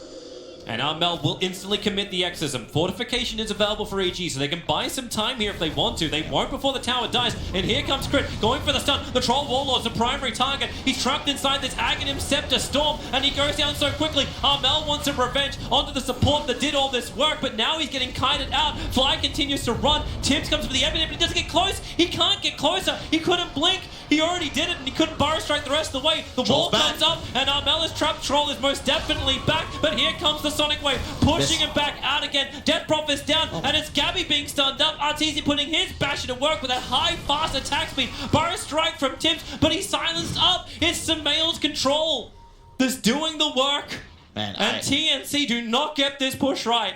Thanks. Thank your stars for this 180 GPM talent on Fly. Suddenly, did they not know he had an axe? Because Gabby was playing like he wasn't aware, and you can see just how strong this Aghanim Scepter is. Great initiation from Crit, just blindly blink stunning, and then Fly's there to ensure that there's nothing Gabby can do to survive. Now TNT are on the back foot. They're the ones without the buyback. Look at that net worth. It spiked up. He got 500 gold as well from just that one kill onto the Death Prophet. Yeah, TNC, they had the right idea, but they just didn't recognize that this time it's EG. It's really cool out as this game's continued. It's like the sides keep taking turns about who's got that special tool to win this fight. And now it's back to the drawing board for TNC. What are we going to do for the next one? Answer's probably just kill Fly. But they did burn the Arteezy buyback. Neither one position now with that extra life available. Sumail's going to push so hard. He's got his buyback off cooldown in 30 seconds time. So here's your buyback in from SK. I'm surprised they're backing here. Roach cannot spawn just yet. You want to get at least this tier 3. Yeah, they need the tier 3 so that they can go and take the shrine. Because they need to remove this so Roshan becomes easier. Whoops, catapults. That'll do the work. It's a little unfinished missed business. It's a good point. Both sides doing a good job recognizing what their windows really are. You can get the tier 3, as you said. This equalizes the advantages around the Roche pit, which we can assume will be our deciding factor in this game. Roshan's a quick one. He's only 37 seconds of the potential 3. Yep. You've got a lasso on Arteezy, the Ags Disruptor ult for the Troll. You want to take out one of these heroes because they don't have the buyback. That will win you the game if you can do that at the start of the fight. Both sides know their win conditions. It's just a matter of who outplays who. Vision will most likely decide. My God, you see the money that Sumail just pulled in through bottom. He's got enough for the nullifier now, but not a buyback as well. Yeah, he's going to save it, but it's always questionable. If you save buyback when your other big core doesn't have it available, you're always at a risk of maybe you can't. You can be the one who dies. The other guy can't. And I like the decision to just buy out. Get that nullifier. He'll have enough money anyway. Because he's gonna you already sold his item, so he's got surplus enough. Yep, and but they're into the pit. Yeah, they are. They're doing this fast. This has the refresher shard. That's huge. This is so the refresher shard is the game-winning style of item, but maybe they find the opportunity. Crit into Cuckoo. He's going to get rid of that lasso if possible. The stun's so good. Exorcism is already after the spike. Camera's hit with the forward strike. 10 and the ice blast. It's going to hit so huge. Fly is going down quickly, but the storm is nice as well. Tip is ticking out, so you'll lose Fly, but there's no escape for 2 minutes. The lasso. Nixon hasn't been pulled back as well. Mel needs more damage onto the cores. EG, they have these buybacks, and they're going to manipulate them. That's a huge win for EG, though, because Tim's does not have one. The big ults were used on TNC, and they do not get the Roshan. So EG will be able to claim that objective, even though they had all the buybacks. They're now the ones with the big gold lead, and they should be able to claim this critical third Roshan. No, they got a refresher orb. They got a refresher orb on Death Prophet. She's got her second ultimate again. Bat Rider, the longer duration Firefly. He can give the information. Gabby has his BKB and Satanic. He's ready to fight. And EG, they feel it. Sumail, woo! Blinks up, goes for the scream. He's looking for Cuckoo. He knows he's sitting on a perch. He is a bird. Then they need to get rid of the Observe Ward. Sumail back in the pit. Cuckoo still giving all this information. Here comes your right. Three together. EG split. Gabby comes in as well with the Abyssal Blade. It's setting him up. He's still got Satanic, however. He's not triggering it just yet. Not enough life lost. Arteezy still wants to kill. The exit from Armel is doing some work, and now Gabby turns on the Satanic, takes the life, but the Aegis immortal. It'll end up popping. He is going to kill everyone, but can he do it all over again? The BKB's not there. Satanic is gone, and Arteezy. It's his turn. Gabby is locked inside the storm. Down they'll go, and this may be it for EG when they manage to get the troll down for 2 minutes. There will not be an exorcism, and they're coming straight down mid lane. Oh, TNC, if only they had the Sand King. It could have been such a different fight. The AL hits on 3, but there's no follow-up. EG get a huge win. Do they just go no tier buybacks force? on the court. No, you go for Throne. Yep, they're going for tier force. You just do it. There's nothing you can do if you're TNC. And they're ready to fight again. Like Nullifier and Bloodthorn from Sumail causing so many problems. We've got Dagon built from the Ancient Apparition. Whatever you've got to find any kind of kill to buy space. But with no exorcism for 85 seconds, it feels like it's impossible. And this game should belong to EG. Here comes your Ice Blast. Crit gets hit, but the fact back in for a double stun. Then it's going to hold, kill them off. And Evil Geniuses, they will get the GG call out from TNC. They kill off the Throne. And we are going to a deciding game. EG fighting hard, fighting strong, and still fighting scrappy. I forgot. Kudos to Crit, though. For the last 3 or 4 fights, he found the initiation, just straight up blink stunning. And that's the difference maker. Tims goes down with no buyback. Crit's still with the high impact. Really just a methodical game by both teams. Really just fun to watch. It's good Dota. I'd love to see the new TNC. I don't care if they win this series. This is, I'd say, by far the best Dota I've seen them play all year. It looked like a new team. Fly obviously happy. Had some miscues in the early game, but definitely came through big with those huge static storms, finishing big core kills. The fact he was able to finish up that Aghanim Scepter, like you could just see TNC's inability to deal with it. Once that was down, there was no way you can push him out. There's no way you could save him. And BKBs, which were meant to be the bread and butter for Troll, they just waited it out. Sumail going for the itemization of Skadi. Like, you could just see, like, EG having their own plan after we saw TNC having such a well thought out and executed strat as well. Fantastic Dota from both sides. Give me a game 3. Let's burn the midnight oil. I don't think it's going to be quite the midnight oil, but it's certainly a long day. Another long day here of fantastic Dota, and we're going all the way in the upper bracket between TNC and EG. All tied up. Great game, and a great game for our panel members to break it down. We've got Pyrian Flax and T-Gunner alongside me. Gents, that was a good one. Yeah, it was. I think very tense as well, wasn't it? It's like so many up and downs, and I think especially you can see from the first game, both the teams adapted in the second game, trying to make sure that they had answers. I think you can see with EG picking up the Disruptor, naturally gives them a little bit more team fight, a bit more science, knowing that TNC wants to have these magical damage kind of run at you, stunt like these brawlers, right? And I think again, Kyle touched on it as well. The itemization as well, Disruptor picking up the Ags, the crucial fights at the end, really good. Yeah, just all around a really good game. Very difficult, Ted, for TNC to start any of those fights as well, wasn't it? Very difficult. They were kind of tentative all the time. They were always a bit worried about going in. Yeah, I mean, they were looking for jumps with the bat. And that's always tricky when you've got like Nyx and stuff like that around, and Disruptor as well. Like I said, I thought it was going to be tricky for them to consistently be able to grab someone. And there was a period in the middle there, it was about 10 minutes long, where both teams were just warding and de-warding each other and just constantly poking and poking. And that is the level of Dota where, I mean, it's just, you know that the next fight is probably going to swing the game one way or the other. And when it happens, it's just so hype. It's It's very dramatic. Yeah, it was. Some key fights around Roshan as well, wasn't it? Yeah, I was going to say as well, especially with this team, this draft as well, is with the Death Prophet and Troll. When you want to run in, and as soon as you use your BKBs, you can't then commit and stay because you're then going to get the next stuns, the vacuum. So you could hear as well when they're playing TNC. As soon as they get one pick off, they understand that their BKBs are about to wear off. Like all their initial jump is gone, so they have to start running away. So even after they got the Roshan, they killed Quap outside of Roshan. They instantly started running back. And then after that play, they then, for some reason, leave their high ground, walk into the jungle, and then get picked off. It's like they're really good at being disciplined, understanding their limits. But then they just slipped up a couple times. And because EG's got this much easier to execute, lower cooldown style draft, it allowed EG to kind of pick up on these mistakes and then actually capitalise on it and take the game. Takes a lot of patience, though, to play like that, doesn't it? From an EG point, because they know if they make that mistake going in, they get crushed and they're just going to walk up mid and win. Yes. So they had to play that very patiently. They had to wait for the right style of pick-offs. And even the buyback management was really strong from EG. Yeah, it was all about poking and making sure that you just never overcommit. You take the fights when you need. They tested Roshan. Like they start doing it just to force them back over there. Then they just reset again. Like the entire time in both games, you've had the team smoking up and always just kind of following each other around the map. Like they never want to take a fight at high ground if they don't have the vision there. And you can see that as well. Like TNC, they run up into high ground, get the D ward, but they still wait because they don't have complete control. And then when they know EG's on the other side of the map, then they push through D ward and then they hold the high ground. And it's just a constant balance between these two teams doing it. Yeah, that was great. It's fascinating to watch the tactics. MVP?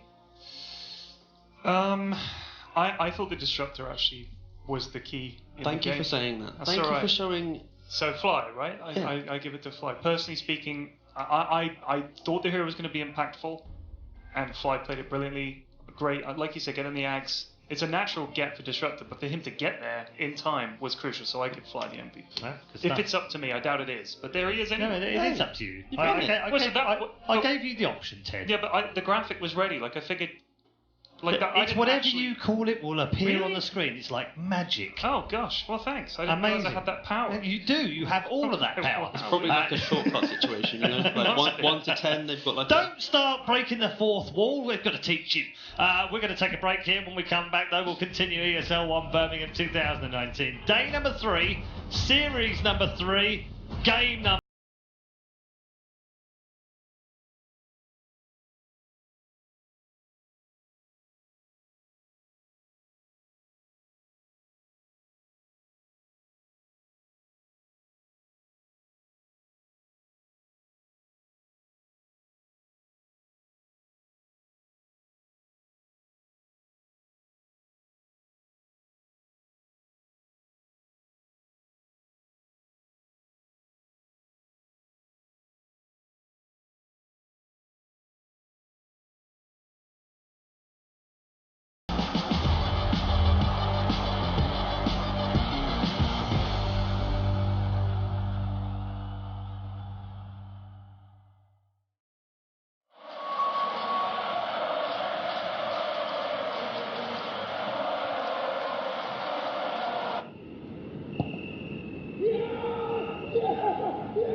Start your esports career now at play.eslgaming.com.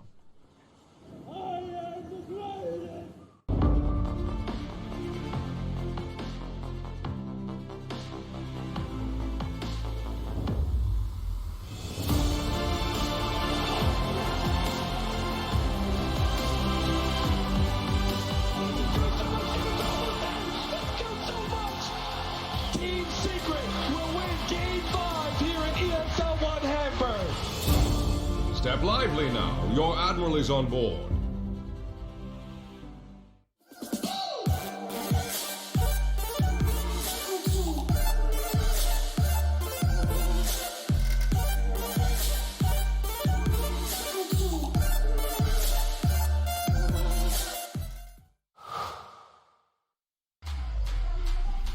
Think he can't shine through the dark? Stream a Roshan Steel in high resolution? And record a play for the history books? Watch this. Think he can't make a victory go viral? Watch this. Think a support can't be in the spotlight? Watch this. On Intel Core i7, a legend can rewrite his own legacy. Game, record, stream without compromise on Intel Core i7.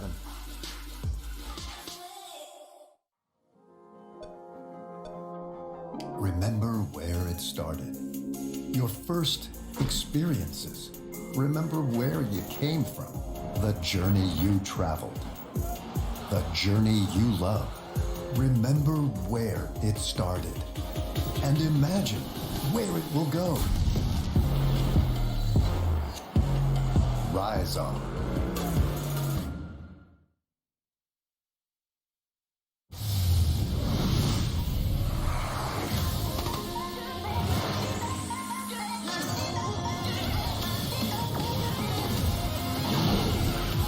Do you have what it takes?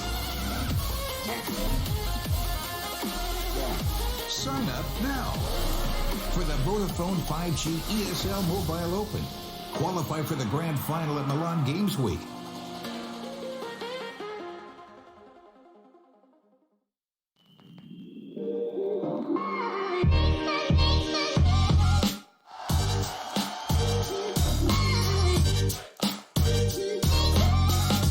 Gotta tell you, I love my job.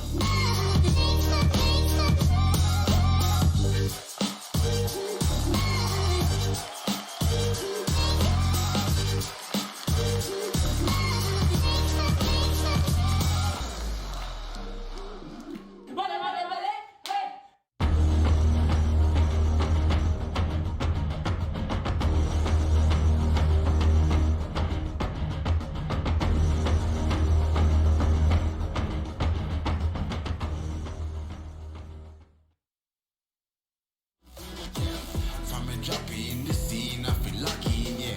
Got them watching from Paris to Poppy, yeah. De Dyson V11 Absolute heeft de juiste tool voor iedere schoonmaak. Zo kan je met slechts 1 klik de manier waarop je schoonmaakt wijzigen en de klus binnen enkele seconden voltooien, ongeacht of het een harde vloer, tapijt, je bank of zelfs de auto is. De Dyson V11 Absolute is de enige stofzuiger die je nodig hebt.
ESL 1 Birmingham is brought to you in part by Intel, Mercedes-Benz, Vodafone, DHL, Asus Republic of Gamers, Mountain Dew Amp Game Fuel, and MSI.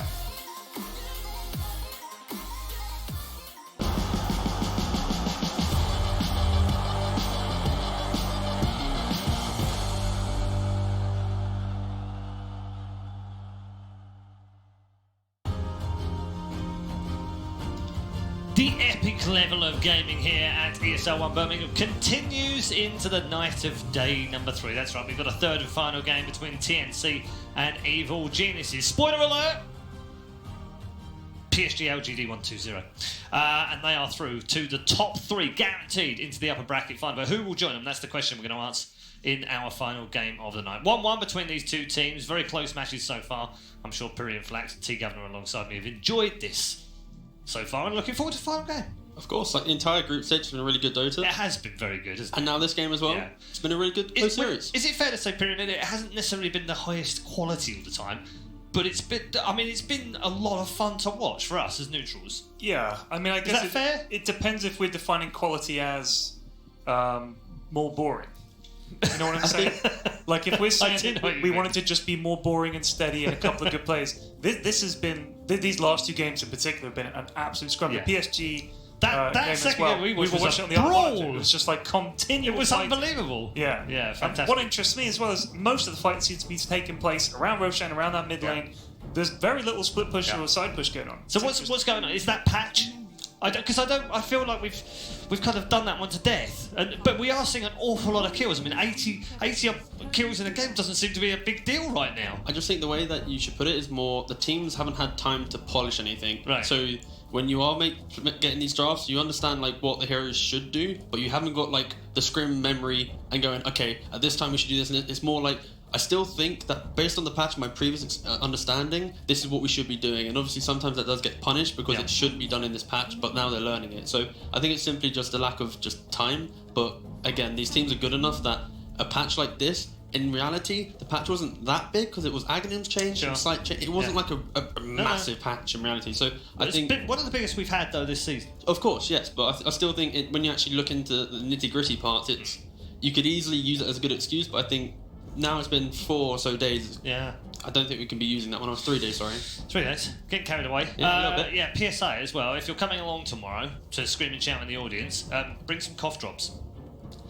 Because there's going to be a lot of kills, and you're going to be cheering a lot of kills. So, just warning for you. Bring some Strepsils or whatever they do out there. Other brands may be available for sore throats and things. This is going to be a very hype patch, actually. Last year, Birmingham, it was DK, and it was a lot more steady and stately, and this feels like this is going to be some fantastic Dota for a live crowd. Like, I'm really hyped to see the crowd for games like this. If we get the kind of brawls we've had in the last few days, and we will. I mean, it's not like overnight they're going to go, guys, let's collectively calm down. Can we going stop to be the same stuff? Killing each other on the map quite so much? Let's calm down. Yes. But also, you can't forget that because obviously the Brazilian guys aren't here. And they were the home nation, the home team. Yeah, they were the home nation. And if you've been here with Brazilians, you would have been the home nation as well. Exactly. But you were useless and you didn't do that. Yeah. I won't go into detail on that one, really, but SA qualifiers. But what was the other thing I was going to say then? Every team might be vying to maybe pick up on that spot, because obviously there's now... What, to be the home team? Yeah, to there be is a team, yeah. So right now, well, how we roll is the underdog, right? I was going to say, that's the one, right? So if you look at the teams left, right, the only underdog I can really say is probably Gambit is the true underdog here. Okay. Yeah. I just don't know if the whole Gambit, it doesn't have the right ring as like the whole... Gambit. I think it's maybe. alright. It's not bad. But we'll see. I mean, TNC. That's easy. It's got it, yeah. Yeah. Don't forget as well tomorrow, if you hear Kyle say anything you don't like, shut up, Kyle, shut up, Kyle, shut up, Kyle. That works too, right? I'll start that one, don't worry. He's not around right now, so you couldn't hear that one. I think we might have got away with it. Anyway, draft, 2 picks in. I like how TNC have actually changed up their approach to the draft. I was expecting them to probably ban out... I know the Pango was there. The Leshrac, they've banned twice already, but I just didn't see the reason for it so far. But then they ban out Ducks, just get rid of it. And again, we don't need to see the Lifestealer. Let's get him on a new carry. And again, because EG are second pick. Yep. No, first pick, sorry. Second pick. Yes, sorry, second pick. Yep. They just need to get rid of the Io and the Chen. And again, they've had 2 games on AA, so they're just doing the same thing that TNC have done. Just get rid of one of the comfort heroes. The Abaddon and the Shaman? Yeah, but they've played it already previously in this tournament, the Abaddon. Again, Shaman just still probably the same heroes before. He's still going to provide the same stuff. They've just shown their 2 supports. And again, because they're second pick, it means the draft is harder in the second phase, like I've said quite a lot of times. So it means just show your supports, it has no value, and then you can move into the next phase, picking some of your cores. And also this way, you don't get backrided. Especially if TNC's first pick, you don't want to pick 2 heroes that can just get backrided, because then TNC are in that position. So, do they take it away now? Yeah, maybe, should do. Well, it depends on how they want to lane it, because if the Abaddon is in the backride lane, it's a little bit less pressure, but again... Maybe that's part of the pick. Yeah, choice. exactly. Yeah. But some players don't even really care, because now it's like, okay, sure, there's the Abaddon there, but now his whole process of the game is going to be, I have to look at the lasso, I have to look at this. His whole game set's different, right? But if there's not a backrider there, he's a lot more free. He can miscall anyone. He can shoot. Like he's a lot more relaxed. So I still don't think that the count is good, but in reality, in the whole span of the game, it does make the game harder for Fly. It was interesting seeing the difference. The TNC guys are all crowded around, sort of they're smiling, they look relaxed and stuff. But EG, it's just it's very Tal and Sam just absolutely. talking. It's really very much intense. about the 2 drafters and nothing else. They'll have the odd chat. I think with each of the players. I was speaking to EG's manager, and I did say Lycan should be picked this game for EG, and I feel maybe TNC heard that, because that's been banned. Just saying, like that was quite audible. That was quite an audible conversation we had outside the rooms. Well, so, see, that's where you went wrong. I understand, and I'm sorry, guys, that this game might last another hour, 2 hours, 3 hours. But it's going to be a good game. I brought sleeping bags. Did you? Okay, you are a seasoned professional, so I didn't get the memo on that one. I just sleep standing up. Wow, so talented. Like a horse. Ah, yes. That's the exact animal I think of when I see you. A majestic horse. Thank you. I lost my mane. Ted your horse. Yeah. Ted your old horse, the old It's nag. aerodynamic. Pony. That's why you No, shaved it off, so it's fine. Aerodynamic. The old nag, the old pony man. That's me. What is that? Is that a Sven ban? Yes, it is. It is. 10 seconds remaining. Do you think EG will maybe ban Troll? TNC have they did all right with it, even though the game got away from them. I thought it was quite scary at points. What do you want to see, by the way, Ted? What have you not seen that you like watching? Sumail Storm is always fun to watch, but they won't pick it because there's a Nyx in the game, so I'm not sure. I thought he did well on the qual. I want to see our tour getting cliffed again, because that was fun. Again? Did he not get enough twice? He got cliffed cliff twice. action in that I want to see a hat trick of cliffs. Get Cliff Teasy, get him up there. He's literally turned into Cliff Richard. Yeah. Oh god. Anyway, the Doom pick is a very... And there's the Barrow again. Surprise! But again, the Doom pick, it's a very... Even though he's had a couple nerfs to him, Doom Shaman is still a very solid lane. The Shaman's going to be able to put a lot of damage, play behind the Doom, so... The thing is, I feel like when people talk about these heroes getting nerfed, it was unreasonable before. Like, it was more of a balance. Yeah, rather than... I mean, he was OP. Like, it was ridiculous. He just never died. Yeah. So I think that it's balanced. That, you know, it's not like he's been nerfed into a black hole somewhere. Yeah, the Doom is still good. Doom? Oblivion? Still Doom. Yeah. Yeah, I kind of get it. No, I've got more for the jug. No. Toby and exclaim over that one. No, I think that was his stomach. Oh. No, that was shock for the jug, which I think jug... You can spin off the stacks of napalm, right? Yeah, sure. Yeah, it can. And it allows them to be aggressive. I know, obviously, between the 2 teams, EG has learned that TNC wants to play together. They want to have the good team fight, and they want to always have this. So the Juggernaut does allow that. Again, it's the same concept as a Lifestealer. You get the free BKB, so I understand why they're now potentially default into like the second hero again in this matchup. So the reason they didn't ban the bat in the second phase is because they already had the Abaddon, and they thought they had the Abaddon. If they pick it, we don't care, and if they don't pick it, then that's fine. Oh, and also it's like if they do pick it, we can still pick our Jug. That's true. I was literally. I wish I opened my mouth before we started talking. Were you branding thinking? I was gonna say that I think that TNC will probably pick something like a Medusa to give them a bit more guaranteed late game, like unstoppable turret.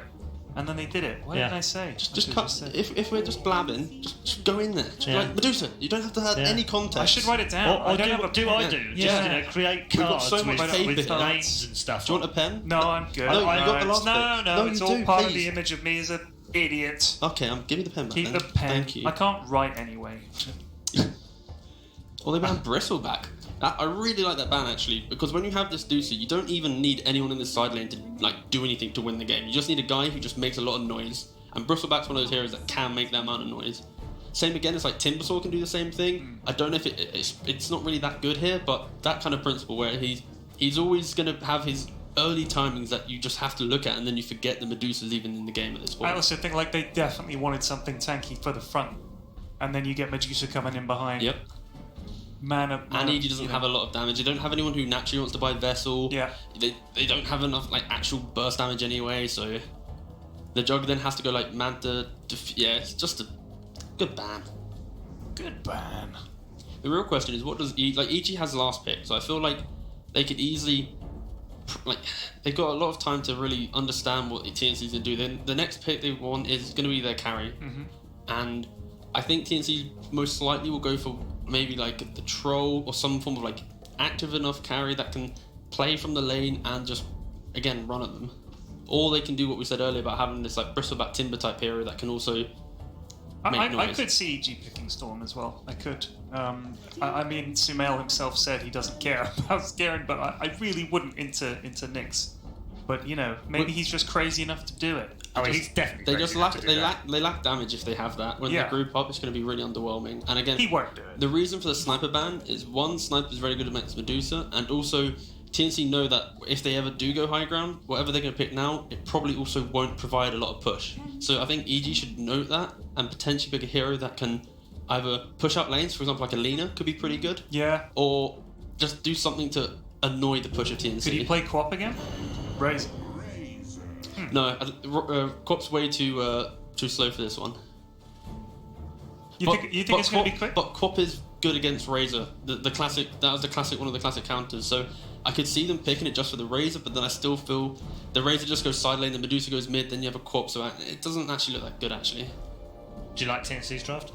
I think TNC's draft's well rounded. Yeah. The Warlock just allows them to pick these radio heroes because he just kind of supplements the team fight. It's got a bit of everything. Yeah, I think the Razor got the early tempo that the Bristleback would provide. I think the Deuce secures the late game. Yeah, they've kind of ticked all the boxes.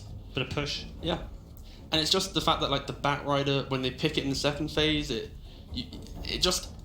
takes away so many heroes. You can't go these melee guys because he's just gonna get wrecked. But I still think they want either Alina or there's the sure.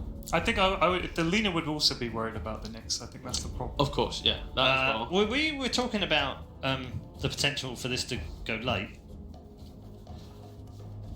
I think do so one side out the other side. What do you reckon? But the reason for the Alk pick is because if the Alk has a good lane, he can easily have 15k net worth very early on. Yeah. And it's going to be the Deuce is going to be trying to find farm whilst the Alk's got Blink, Radiance Manta. So you feel like EG are going to try and push this early? Yes, this is exactly that. Is they've got the Alk pick to allow, because they can't invade the jungle too well, especially when they've got the Warlock pick. Nyx can half do it, but he's not going to be able to fully push out the Alchemist. And I think Sumiro's going to have good farm. There's going to be about 15-20 minutes into the game. The Alk's going to have a lot of forward momentum. And it's how well can TNC dodge the Alchemist while keeping out the side lane pushed and kind of stem the bleeding until the point where Deuce is ready to fight. Because again, Alk does not deal well against any minus armor. And I'm sure if they build up the medallions and they play together, I think TNC can do it. All right, well, this could be a very strategical game as we end our night here on day 3 of ESL 1 Birmingham. Enjoy. It's game 3 between TNC and Evil Geniuses.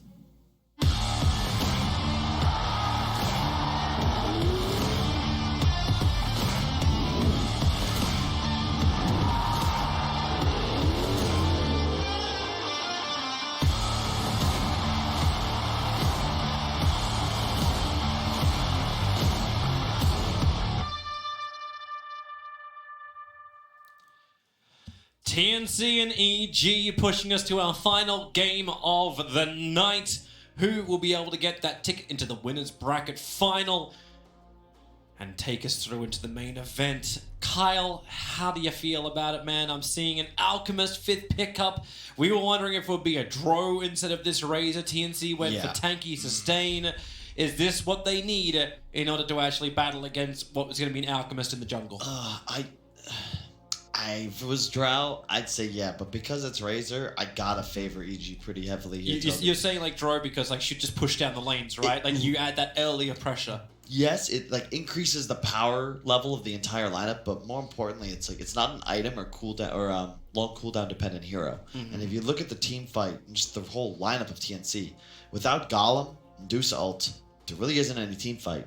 Yeah. And with no lasso, there isn't that much pickoff potential. That there isn't really much disable at all. The Nyx, of course, will assist with that, but look at the amount of peel on EG. You know, they have an Abaddon, and it's playing into a Batrider. It's the perfect hero against Warlock. You can remove the lasso as well, and you have 4 different heroes that have methods of sustain. Not to mention the crit Shadow Shaman, so tons of push potential and the lockdown you'd need. It's a tough game for TNC to take, and I think EG have that tempo advantage, which has seemed like what TNC needs to win games. It's like the unbeatable tempo as well. Like Alchemist can farm up heavy if you can't invade into the jungle, but because the changes with Aghanim Scepter as well, like even if this goes late game, it's not hitting a point. It's like, you know what, this money's not doing anything anymore, and every time you pass it over, you get something yourself with the bonus damage. We haven't seen an Alchemist reach that point during this competition, but it's a nice thing for EG to understand that their tempos can slow down and things will still go their way. But keep in mind Fatal Bonds. Fatal Bonds is a very punishing thing. Never forget it. Working with Mystic Snake, working with any kind of setup, Plasma Fields. The problem is, Toby, that Abaddon can remove it, Jug can spin it off, Alka's a natural Manta builder, and yeah, sure, Doom can't get rid of it, but if you're not bonded to any other heroes, what do you care if you've got it still on you? And it's also a natural BKB buyer, so the Warlock bonds aren't exactly the ultimate you're hoping for. When that spell is nullified, Warlock in general just feels very underwhelming, very low damage, and when you have a hero like Nyx as your 4, it means both your supports are lacking. EG are actually competing for 3 runes at this point. RTZ will spin to ensure the top one fly. Taking a lot of damage. Tims doesn't really have enough to follow up. The Ski Napalm slowed him down. Now Arteezy without spin. Also, not too concerned. He'll back up to the lane. And Cuckoo can keep some harassment kicking in, but it's only going to be one of the first 4 bounty runes going the way of TNC. And already the TPs are changing up. We've got AU coming to the bottom lane. Warlock and Razor to be the dual safe against the dual off of EG, S4 and Crit working together.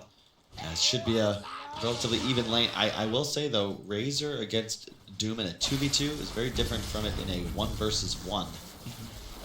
Especially when you're against a roster who does hit very hard. But yeah, if you get the full drain off thanks to S4, you don't really have any issues zoning.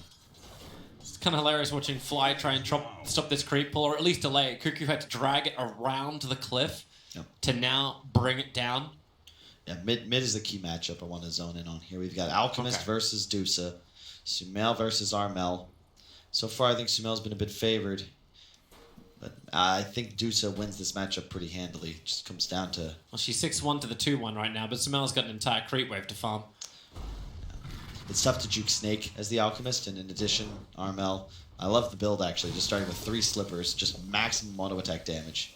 Alka has absolutely 0 offensive threat. You're just trying to outlast it, so it makes sense to optimize your last hit damage. Do you like this early harassment into Arteezy? He seems like one of these heroes, like the Juggernaut's just gonna, like if he needs to, he can even pop Healing Ward and get some life back that way and work with Fly. Like, do you want to add this much level of pressure from Cuckoo and Tims? You don't really have any other options, unfortunately. You can't just ignore him. He hits so much harder than Batrider.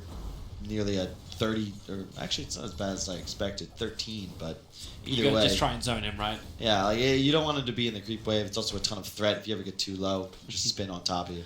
Sumail's already caught up with CS in the mid. It's already 9-3, 10, like 9 to 10-ish in the battles.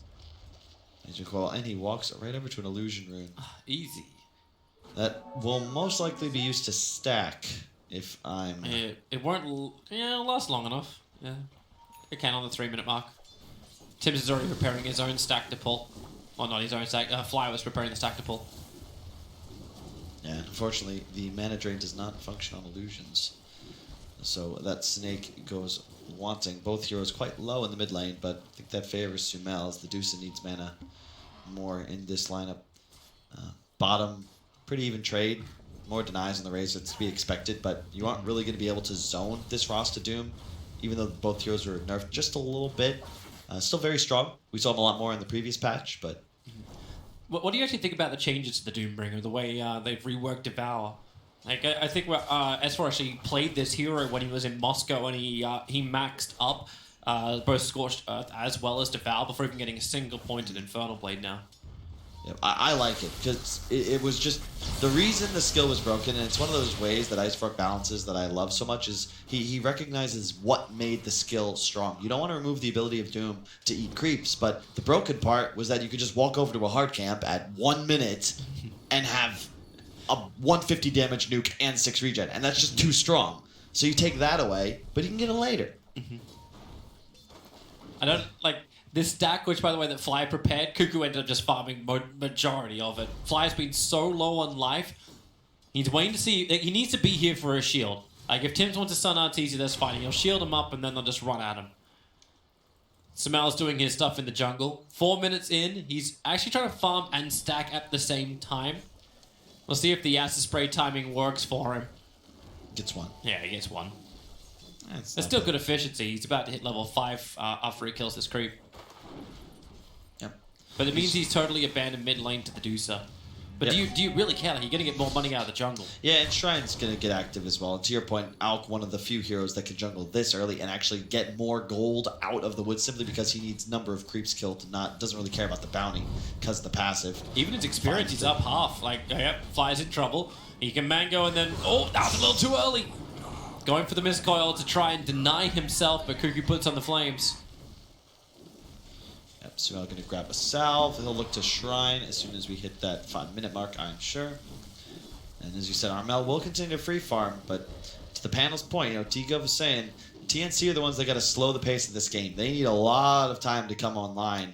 E.g., you hit this mid-game timing with like Manta Radiance, Jug probably with like a Drums Yasha, S4 with whatever he wants. You're very strong. Oh god, bounty runes. This can't happen when you have an Alchemist on your team. Chris just beginning his own TP out. There'll be a 3-for-1 trade-off once again. And this is dangerous. I just want to watch that net worth closely. It's 3k for Sumail. This can build up.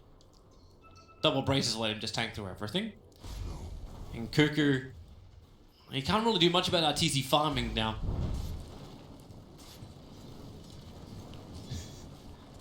Yeah.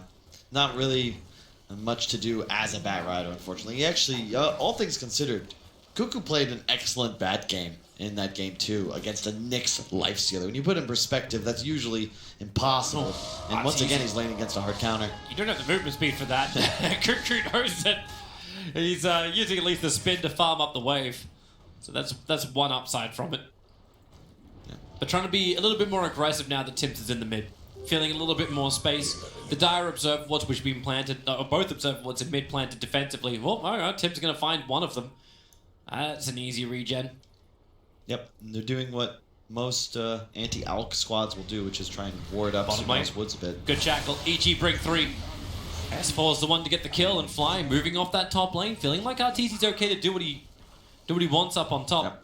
But he's also kind of surrounded too. It's true, but he's playing against Bat Nyx, and that's the problem when you early pick these heroes on TNC. Their 3-4-5 have absolutely nothing to work against the Jug throughout this early to mid-game phase, so Arteezy can play by himself because he's not threatened by either one of these two heroes up top. Razor, on the other hand, this is not where you want to be. You want to be dominating this Doom, not pressured. They brought 3 to bottom lane. Both supports in answer to the aggressive tri-lane of EG. If they're going to get aggressive, Tims will be there for the stun. He lines up, gets the 2 of them in the Fatal Bonds. Connecting, flying, crit, S4 all together. The damage split is so high. Crit will end up falling down. Tims wants another stun. S4 will hit him with the Infernal Blade and try and get back to this tier 1 tower. And they're able to do so. This would be probably a very good time to Shrine if it wasn't already burnt. Yeah, I like what Cuckoo's doing. He was trying to clear out some of the jungle along with the creep wave. He backlane. This is what you do. Whenever you are against a core you can't threaten or lane against, just don't. Go kill the creeps far away from the Arteezy Jug. If he wants to chase you, go for it. And you're going to miss some creeps under tower. And he can pull it. He can take away Sumail's farming potential. And look, as well. and look at what Sumail's doing as well. Yeah, anything you can do, I can do that. And it's actually true in this case because he gets the extra gold. Yes, always great when you use an and you get your gun reference. Definitely an EG favored start. Whenever you have an Alk free farming in comparison to the Medusa who's free farming, you're going to be happy because he's just getting more gold out of it. They're winning both of their side lanes. Arteezy Jug not pressured at all. And now Fly says, all right, well, nobody's going to be mid. I guess I'll take it. Tim's just waiting for the stun. Doesn't really feel a good place to do it, however. Yep. Faked it out like 3-4 times. Yeah, the concern with the TNC lineup right now is that none of their cores are like self-sufficient in the sense that you can't leave them alone. Whereas Doom and Jug, so difficult to take down, especially, as we've said, the lack of disable. None of the cores really look to rotate. Bat can't do anything to lasso, and he's getting Omni Slash. So. Yeah, he is. And then into the spin, Arteezy looking for that solo kill on Cuckoo, and he'll claim it. Yeah. Effortlessly as well. He's closing in on the drum. Sumail, not the fastest Radiance we'll ever see, but still doing pretty okay. Treads double bracer, 2,500 gold, 8-9 minutes in. Yeah, it's taking his time to get it. It's the fact he hasn't actually queued it up yet. Makes me just question if like obviously he's every buying Alchemist has Radiance. gone for Radiance, but we're no armlet shenanigans. Highly doubt it. But you never know. It's only just because it's not in the quick buy. Maybe it's just something he's just not doing yet. No. I'm just scared. Man. It's this Razor pick, Toby. I just feel like it's just not enough. It's just not powerful enough is my concern. Like, I don't see a way for Gabby to have game impact. He's going to get going on bottom. It's the Infernal Blade. It's Doom also being committed. Static Link was on cooldown. S4 wants to keep going. He's been bubbled up, so he's willing to dive onto the tower, but that's why Cuckoo arrives. Lasso is available. Can he pull S4 back? Is that even the target he wants? It will have to be. He got one sticky napalm, pulls him up, and Fly. He's there with the shield, he's there with the life, but he's also there with 3 sticky napalm charges on him, hitting with the plunge field and the fatal bonds connected across the 3 of them. That's a Triple max link. turn. He can go for more, but now the damage he takes, remember, it's all being shared. They're going to hit so hard. A double kill for Gabby. Yeah, man, that's just not a max link, Toby. That's max level. 182 damage stolen at the end of that. Great turnaround. And that's a big time as well because it's the bounty runes as well.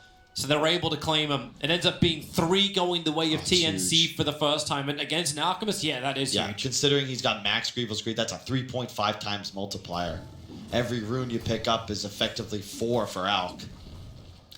Just not feel good as Sumail. That would have been enough to potentially finish his Radiance even. Yeah. Now and we'll he go does back have it towards in the mid. quick buy now, so there's no question marks at all. Sumail looking to deny it the mid tower, won't happen. Armel able to outplay the double damaged Alchemist, so that's pretty good for him. He's actually farming quite well on Armel, considering he's like nearly 2 levels ahead of the Sumail Alk. And in addition, he's got, I think, the right item builds. He wants to be as slot efficient as possible because he needs to be as strong as possible. You're playing against Alk. You need to be go, go, go. So he goes triple Wraith, Yasha, Treads. Like, as much damage as possible, as much farming speed as possible, and now I'm going to look to see him try and take towers. They're triggering the drum charge, but where's the stun? Not there in time. Right, quick TP away. This will still be the death of the tier 1 tower on bottom lane. Arteezy's dropped the healing ward, so everyone can just tank through this while Cuckoo, he's getting in Sumail's way. Sumail, how many can you get? He's going to pop the Chemical Rage. Firefly will wear off, and Fly has moved over as well. So Sumail will still get the big ones. Yeah. But it's the right thinking from Cuckoo, though. There's, again, no real reason for him to be playing lanes right now. He's a level 6 bat. Not much he can do. He wants to farm. So farm in where it's most impactful. Sure, it's slowing your game down, but more importantly, you're taking gold out of Sumail's pocket. He's lining up. He's got a double stun ready for Crit and Arteezy. Spin as well as Omni Slash available. Mass Open Wands will hit the deck, but so will the Rock. A lot of damage to kill off Crit very quickly. And Arteezy, the amount of damage he just took physically, even with the spin, they just burn through him, and one last little mana burn gets the kill. Really impressive play there from TNC. Great job. They get about as much out of an Invis rune as you can hope for. Mass TPing into the trees. EG, caught off guard. They felt much safer. Obviously not. Now a level 13 Dusa. Doom up on top. Gabby getting hit by the Infernal Blade as well. So want to slow him down. Sumail brings in the concoction. And this is a huge kill if they could just get the last hit. Yep, Samel gets more bonus money.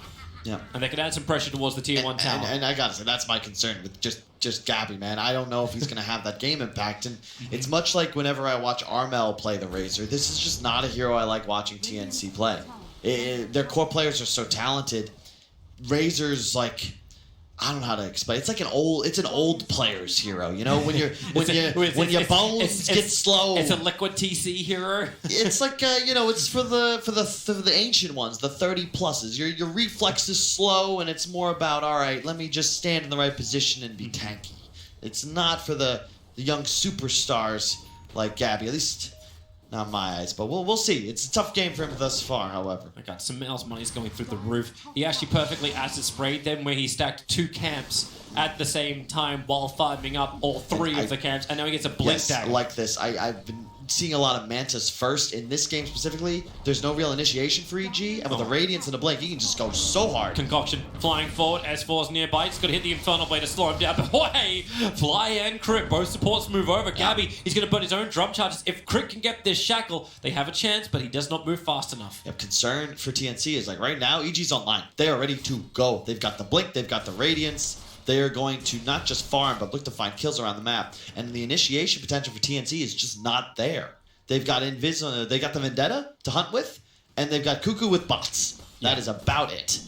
And that's a tough ask if you are pressured this hard to find kills. It still feels so hard for them to actually get these kills too, because if you initiate and Doom is back up again, like Doom is always that. Like it's that phrase like you delete a hero when you doom them. How do you win this when you're 4v5? This was a good start. Going up to Crit, breaking him a double stun, but Fly, he just breaks free. Samel Concoction the blink it. He'll only get 1 stun over on the Warlock. No rock. Fatal Bonds are still connecting them together. They've got to be careful. Arteezy drops the healing ward. They do not manage to deny it, so EG begin their regeneration.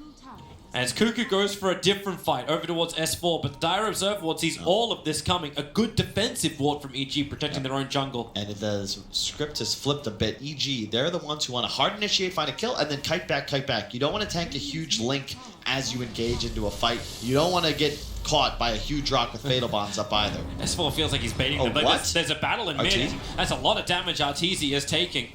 And the lasso, well, they caught the Alchemist being pulled in with the static link. Samel, he wants the bounty runes, and maybe he can even get the kill. Damage. Concoction flies forward, it connects into the Warlock, but that allows Gabby to survive. They still haven't picked up the second rune just yet, but Samel's Radiance Burn is getting the first kill.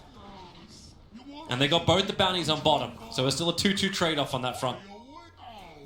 You'll take that if you're EG. All of a sudden, a 5k gold lead. And credit to Armel. He is so farmed. He's played one of the most efficient Dusa games I have ever seen. 191 CS, 1530 into the game. He's doing fantastic. It's just, will it be enough? Look at the rest of his team. And the problem is that when you have this, where you're running 1-4 pretty much, but there's an Alchemist that's just getting more gold and can use that gold to create more high-impact items in the sense that Medusa, he doesn't have any offensive capabilities in the sense that, sure, he'll do damage, but he can't go find heroes and make them take that damage, whereas Samel, you just channel stun, blink forwards, any support you catch, they're going to go down.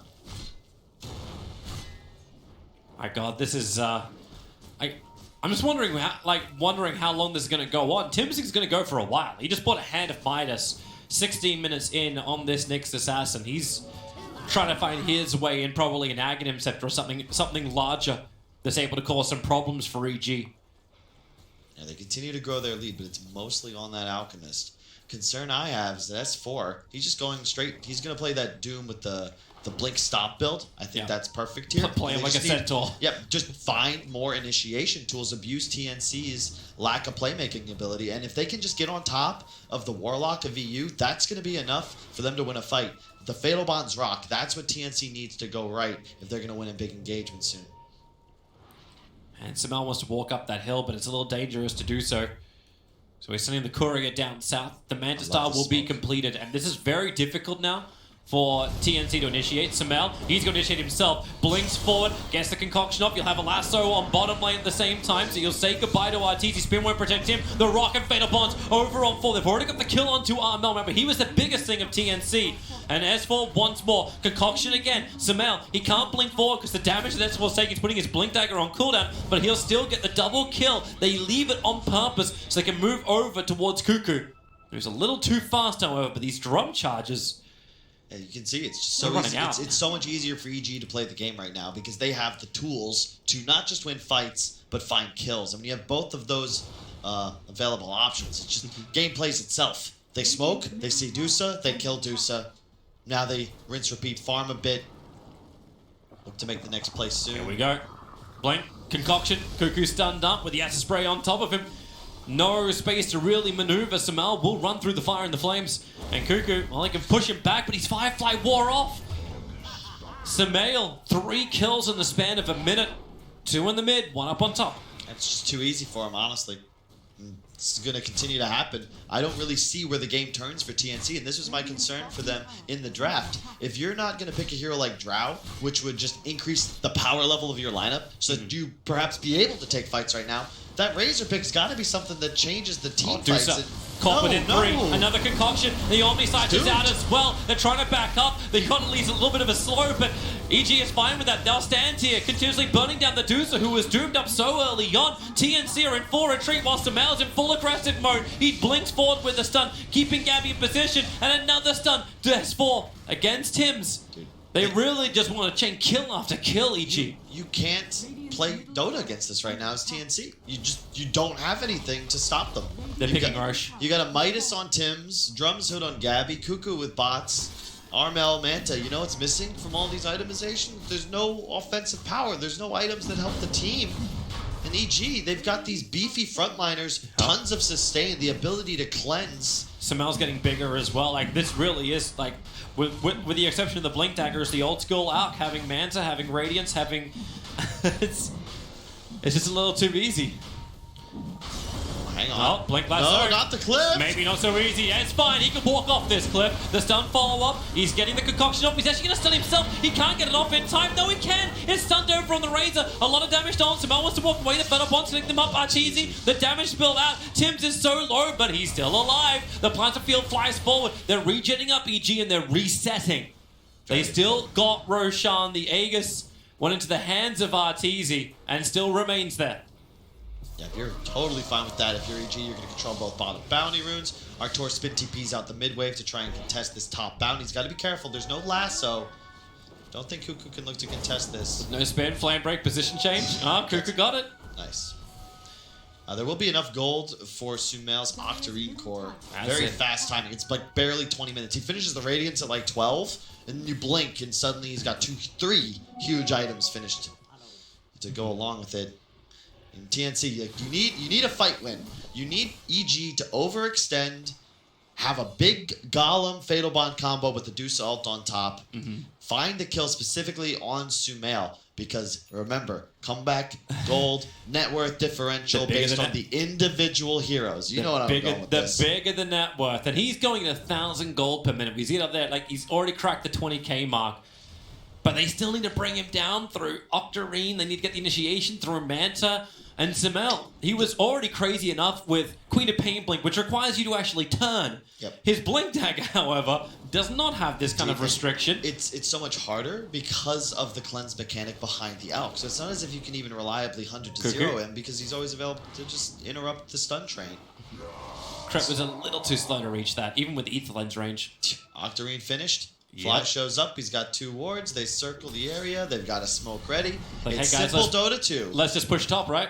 Hit a timing, make moves. Manta finished on Artor. You actually can't ask for a better timing on the side of EG. I'd expect them to either A, walk down a lane as 5, or B, make some sort of smoke maneuver. You just got to be careful, walking up a high ground, getting into a choke point. Notably that Warlock upheaval. I know he's only got 2 points, but that's the only non-cleansable disable on the side of TNC. That big AoE slow. Look at him trying to already put down Observer wards. Try to put it in a slightly different position as well, where both your normal sentries won't catch him. But it looks like EG also doesn't care. It's like, okay, you want to see us coming? Fine. Fine. We're going to reveal our strategy to you. We're coming as 5 through the top lane. What are you going to do about it? Jump in, Cuckoo. Too far forward. Instantly concoction stunned up. The bolt will come down, but they've already found the kill on the Batrider. Buyback is available. He never lassoed. He never did anything else. But with a rock down, a double stun, hitting Nyx, hitting Armel. Samel's just regenerating through all of this. And remember, healing ward, EG sustain is ridiculous. Yeah. Exactly. It's the Fatal Bonds aren't nearly as much of a threat. And you saw Fly immediately removed it off of himself.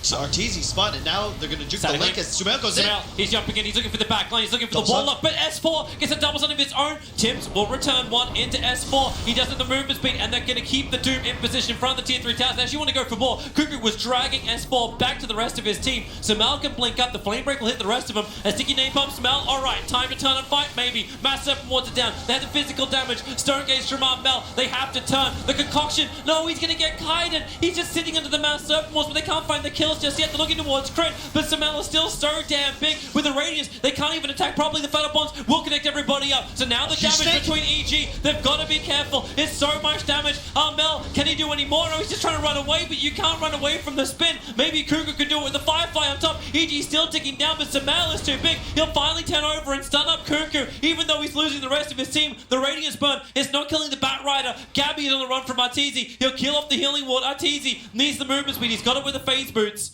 But Gabby, damn, it's still a Razor. Arteezy chose strong and he needed 2 hits to get that, and he won't get any hits. What a fight. TNC, they felt pressure, and you know why. They understand the spot they're in. EG, they're real strong, and for the next 5 minutes or so, they're just going to keep getting stronger. They felt like they smelled a bit of blood in the water. They got the Doom kill without that big ultimate being used by S4, and you feel like you've got to chase for more. Yeah. Just not quite enough to close. Again, even though his score isn't that bad considering his start, I just don't feel the impact of Gabby's Razor, especially once the link gets kited out. So we'll have another look at just this top fight. When EG decides to turn, then the Fatal Bonds connect, and you're like, oh, maybe you got a chance. And you see, like, with the Firefly on him, but ugh. Gabby walks straight in, and he does survive, but Sumail's just so beefy right now. Sumail also got a little greedy. He went for they went for both the targets. They wanted Gabby to go down, and they wanted to have a chance at Cuckoo. So they ended up splitting their course, where they could have just instantly killed the Razor and moved in. But hey, you push for it. You can have a Shiva's complete on Sumail real soon, and then it's time to rock and roll. And I would say, that's where an EG really needs to look to win the game. But there's so many great Ags targets you can give them away to. You just give it to Fly so you can run in? Sure. I actually think the first one to give it to is S4, because with Ags Doom, you can actually just Doom the Dusa, and you remove Split Shot. It's pretty cool. But right now, she's not even doing enough damage even with Split Shot. You may not even care. Yeah, you've got the Scotty up now on Armel, but again, as you said, it's just damage issues. And if the Fatal Bonds weren't so easy for EG to deal with, I wouldn't be so concerned. But right now, it just feels like the sustain, combined with Sumail's massive impact in these fights, is going to be more than enough for the NA side to make that upper bracket final. Look at Tim's trying to hold back the wave. He's creep skipping, but EG won't lose their wave. Or at least they shouldn't lose the wave. In fact, they're TPing over. They really want to try and find this kill. Then Sumail, he'll get the vision and the concoction. One concoction just takes away 2/3 of his life. Not just that, it removes the Nyx's ability to perhaps finish that Aghanims that he's going for. Midas, Brown Boots straight into the rush. He's got the point booster, but he's 500 gold away from it completed. He cannot afford to buy back here. He needs to wait. He needs to wait this out, and he needs that item to keep EG off the high ground. That's the whole concept TNC was going for. Like, you can't break our base, then we'll have the time. Sumail doesn't feel it. Doesn't matter. Stuns himself and just instantly shields. Let's do it again. Let's just jump once more. Mass Serpent Wards go down. The Fatal Bonds will connect them. Rock is available. He's waiting it out. As Sumail, they're tanking through so much. The spin, Arteezy, you knew they were going to just get rid of it in just a second. Sumail, still being flame break. He turn around for another concoction, turns his attention over towards Cuckoo. Do not allow him to move forward and get an easy lasso, even leaving the illusions. Now the rock will finally drop. Yeah, but EG just retreat. The Rax is going to go down to the Mass Serpent Wards. They're not killing them off in time. 31 HP. The Rax is starting to regenerate. It stayed alive. Yeah, they back off because Sumail's ult had faded. They recognize. You can see, it's like the opposite Tickle Me Elmo, and you can play with him as much as you want, Mr. Armel, but you're not actually threatening him, especially if Fly is unobstructed in the backlines. Just, hey, you stun yourself, I'll shield it off, I'll spam heals. Sumail has no intention of going down. He'll have that BKB finished up soon. I think that might be the item they look to end game on, but this does mean there will be a Nyx Ags to contend with if EG look to go high ground anytime soon. Roche can respawn in 15 to 3 minutes 15, and if I'm TNC, I might need to force a fight around that pit. unless you really trust your high ground, right? Like, they do have Medusa. Yeah. How much do you want to trust your high ground when you're going up against an Aegis as well as Cheese? Like, that seems like an impossible task. But how do you initiate in? You got Batrider who will give you the vision, but it isn't a jump. Like, it's rock, but Chaotic Offering's down for 100 seconds. Look at the itemization coming out from EG. There's the BKB on their Doom, the Blink on the Rasta. They won't care about Warlock. Yeah, exactly, and that's the concern. AU, he had such a crazy high impact in those AA games, but with no Fatal Bonds really playing a part, he's a walking heal bot, and praying the upheaval will matter. It's like, hey, can you burn off the mana as they come up one by one? So maybe is that the approach? It's like, well, all right. And I like the itemization from Artori as well. Just Manta into Scotty, just increasing their survivability. They know what they're abusing. They don't have damage problems. They just need to make sure that TNC doesn't find pickoffs with the lasso or with the timely Nick stun.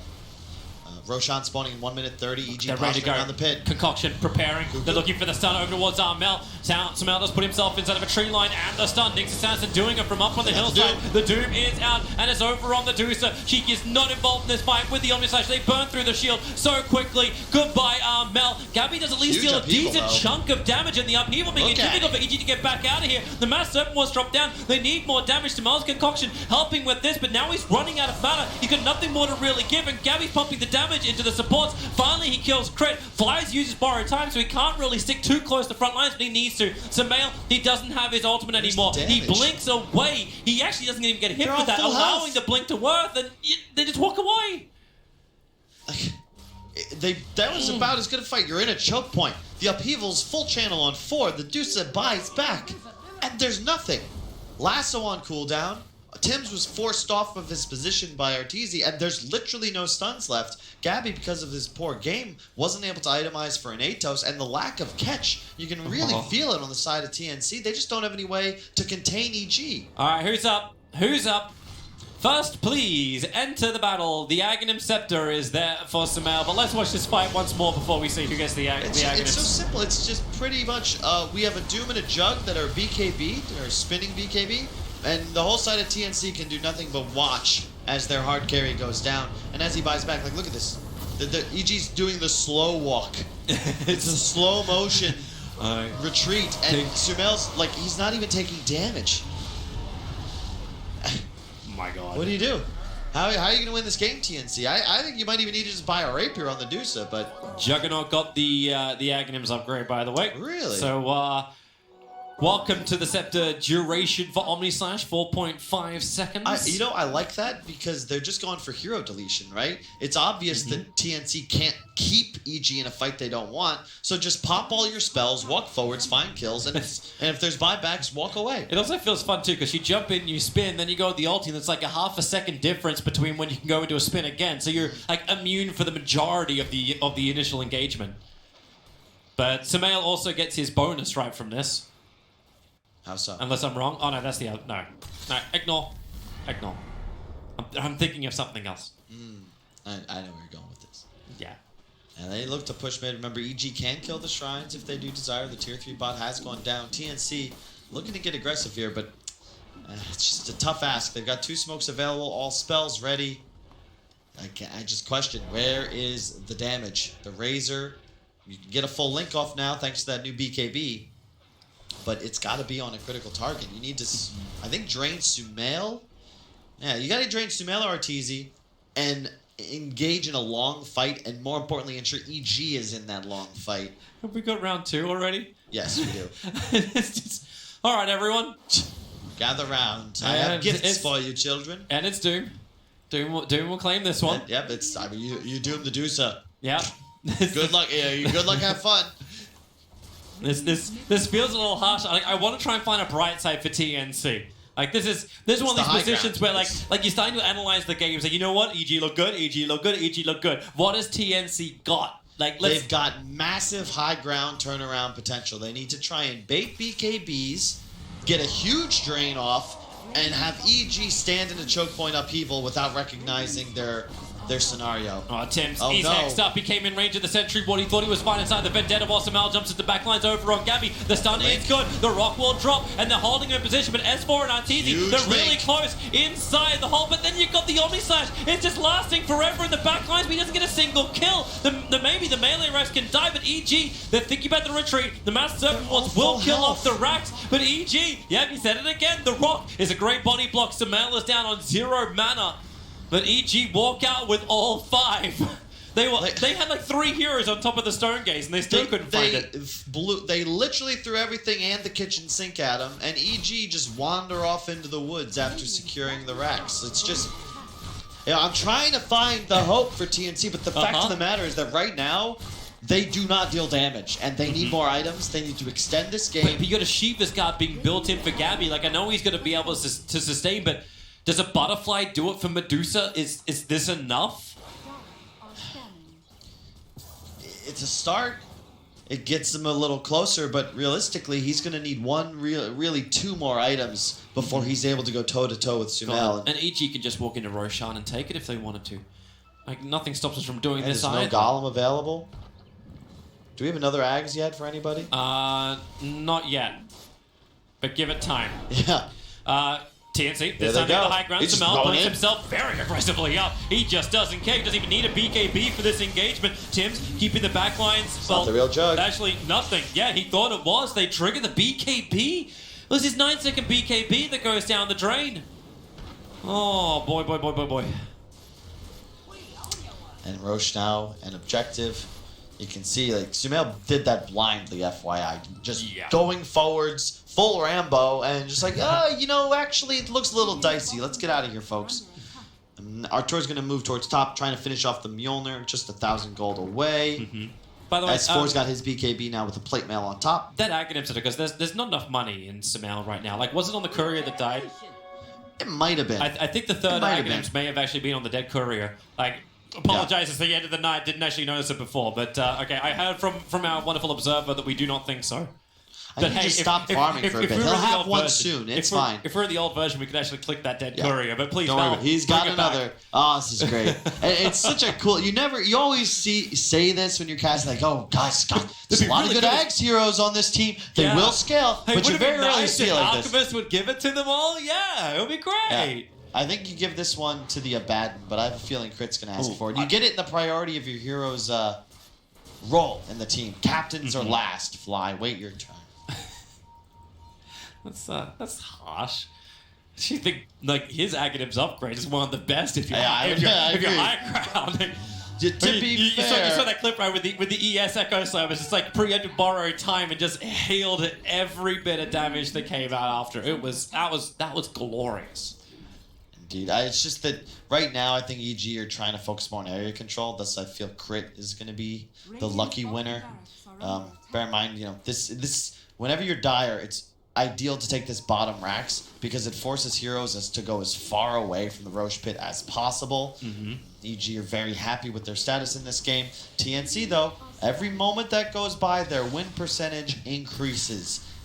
Once you give away more, like the Ags. Wait, there's actually a 7% win probability against this? Yeah, look, TNC are one fight away from equalizing their position and another fight after that from winning the game. Straight up, they really just need 2. If they kill the Alchemist. Correct. They still have to kill a 31,000 net worth. He's going at like 1,100 GPM.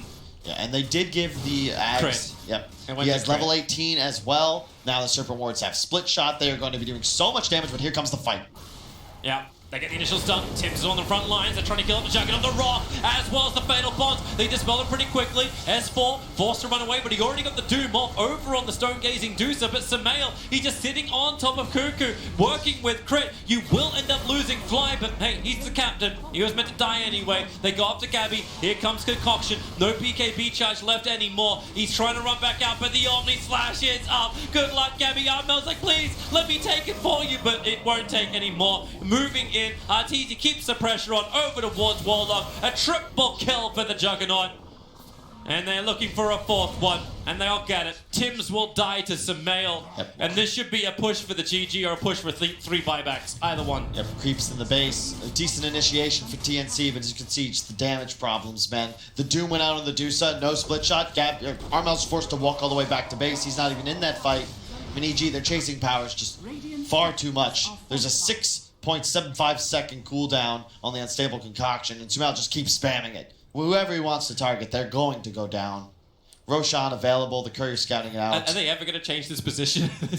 The Courier, oh wait, I think the Courier just flew on top of the other Courier. Wait, modify. They're doing Roshan, everyone.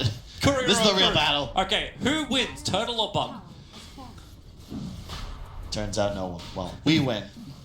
Remember when the Couriers used to be able to have Dagons on them?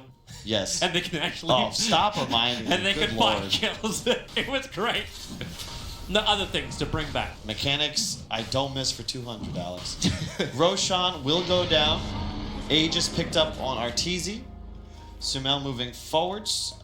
MKB on the Medusa, but he's in so much trouble. Here's the jump. Concoction, Hex. They actually go for the stun over on Cuckoo. He's the one with the extra control, but Crit keeps him shackled up. It's a nice three-man stun from Tims. You know he's good at it, but really, at this point, it's like watching a black hole with no follow-up damage, because there is no damage. EG just back up, and they get the Radiant Courier. Well... At least it got the MKB to the Deuces, so Armel's damage will be there. Yeah. And you know what the real timing for TNC is now? 60 minutes? No. The next item on Dusa, which is full amount of May, but it's going to be a Rapier. And if they can get a Rapier, they might, maybe be okay. But realistically, EG, you've already gotten Ags on all but Fly. So in that sense, you know, at least Sumail won't scale anymore, right? Yeah. He's up. He is capped out. He's not got. His boots are in backpack. He could probably buy one more item in Abyssal, an AC maybe. He's only doing it so he can have the Arcade and the Never-Ending Chemical Rage. That's the goal. In the trees, the Dire Observe Ward saw them move in. Tim's just trying to wait. Cuckoo takes the air. Sumail ready for the concoction, looking for the blink in and the Omni Slash. They just want Tim's dead. The lasso, it does drag back Crit, however, but he got all of his abilities really up before then, and he'll buy back Gabby, getting some good damage deal. And thanks to the Stone Gaze, Flying Sumail can't walk out this one. Sumail will get the concoction time up, but Gabby needs to bring down the raid boss. He needs to kill Sumail, and he'll have the damage. No, the cheese is there. Sumail gets the life, but Gabby still got the damage concoction. He needs to hit. Sumail's walking it off, just like a stitch, but finally is popped, brought back down again. Crit has returned. He'll hold Gabby in position so Arteezy can finish the job. A double kill for him. S4 found EU. They'll buy back. Even with the big kills, it's still nowhere near enough to hold out EG when Sumail's got the money to buy back as well. They just... Everything was necessary, and by the time Sumail goes down, he's immediately buying back, and the rest of TNC, they've all fallen because, alas, there's still allies for this Alchemist. Where is he? You're going? Where is he off to? I don't. Is he meant to buy things? He's going for the bounty runes. Are they actually just short of buyback? It is on the Deuce. It's because he needs a little bit more money. He had to buy the MKB, otherwise they wouldn't even have the damage to kill Sumail. Unfortunately, he won't have buyback, and he'll probably have to watch his base die, but you know, they gave it their all, but EG just with an outdraft. Like, Razor is TP'd out to go and get the bounty runes from bottom, trying to find that last bit of money to get the Deuce back alive. 125, 14 gold now, thanks to the 4 bounties. So they're going to try to buy time. TNC, at least they're fighting to the very bitter end. There is buyback in 2, 1, 0. Deuce is back alive again. S4 is already treating the BKB. Chris dying quickly. Arteezy on the retreat back out again. Shadow Shaman, he will pop down for almost 2 minutes, and that's a big leash. They actually drag the Juggernaut back in. S4 and Fly, wondering if they can really help, but they both come back in again. But Arteezy slowed down. I don't think he's got an escape, but he has the Aegis Immortal, so at least he'll have a second life. They fatally bond him together. Yule's up the Abaddon. Get that bloody thing out of here. Fly, he has to walk away, and now they go for Arteezy. Spin TP, there's not anywhere near enough damage, but that's why Cuckoo, he finds Fly, he jumps over, he is looking for anything he can get, and he'll get it on the Abaddon. No borrowed time available, so Fly will end up dying here with the rotation over from Gabby. They get the kill, but Home is most definitely in trouble. Yeah, I like that Sumail recognized, I have no buyback, guys, you have fun. Maybe you're able to turn it around, but he's like, nah, I'm gone. Sayonara, folks. I still love it from TNC. This is where you fight to the very end. Hey, you've got to strat right. You've got to get all the bounty runes. It's a start. And to your point, it did save the game. I was, I didn't think it would mean that much, but Gabby actually does collect the goal to get his Deuce back into it. When you're TPing a Razor away from the defense in order to get them. Maybe you should have picked a different hero. Yeah, hey, let's not go into that. Yeah, I know. It's just a tough game. EG, they've been in control of the win conditions from 3 minutes onwards. It felt like all Sumail had to do was farm against Armel, and eventually they'd be in a position where you have that ability to turn your gold advantage into kills, into objectives, and into wins. Where TNC, you have no playmakers. You don't have catch. You need reach in this game if you want to win it, because otherwise, I mean, Crit. Sure, he's got 7 deaths, but in these fights, he has like free games. He's almost always getting off hexes. What is Cuckoo looking for? He's gonna find Juggernaut near here. He's smoked up. Okay, he's finding farm. That's what he's finding. He's finding farm. Hey, Arteezy, wait, where did my camp go? Another Agate Interceptor. Finally, the last one will arrive, and it's on the Abaddon. Yeah. About time, Fly says. 43 minutes. A support is a real hero too. Mm-hmm. It's really cool. But you got a refresher soon on Crit. Looking around at all the items these guys have picked up, I want to reiterate that I still think TNC's played a great series. Do expect EG will probably take this game, but the itemization on both teams is very impressive. I like that both sides have a Vlad's. I like that S4 has been playing since 20-25 minutes with this Wolf Creep, just giving 30% damage to his whole team. Mm-hmm. God, if he actually has that refresher orb as well, double Doom, double yeah, BKB. double Ags Doom, double BKB Shivas, yep. Rough to say the least. But the bright side, TNC. Sumail can't give away any more Aghanim's. He can use one for himself for the stats, and technically. That'll give him the bonus, the spell amp. Like, go for it. We watch this game. Like a 10. I know where I need to be. I shall defend the base. You know, this is what do we call it? We call it the Night Watchman. Like, I have to stand at the front and just hold everybody back. Honestly, if this was the alternate ending to the Battle of Winterfell, I actually think it'd still have better writing. I don't care who wins. Hey, I believe in this strategy more than I believe in those ones. Hey, are we going to fire up? No. We can't go too. We're just hanging out. Yeah. Armel, he's got our Satanic queued up. I think he'll need to change that to Rapier.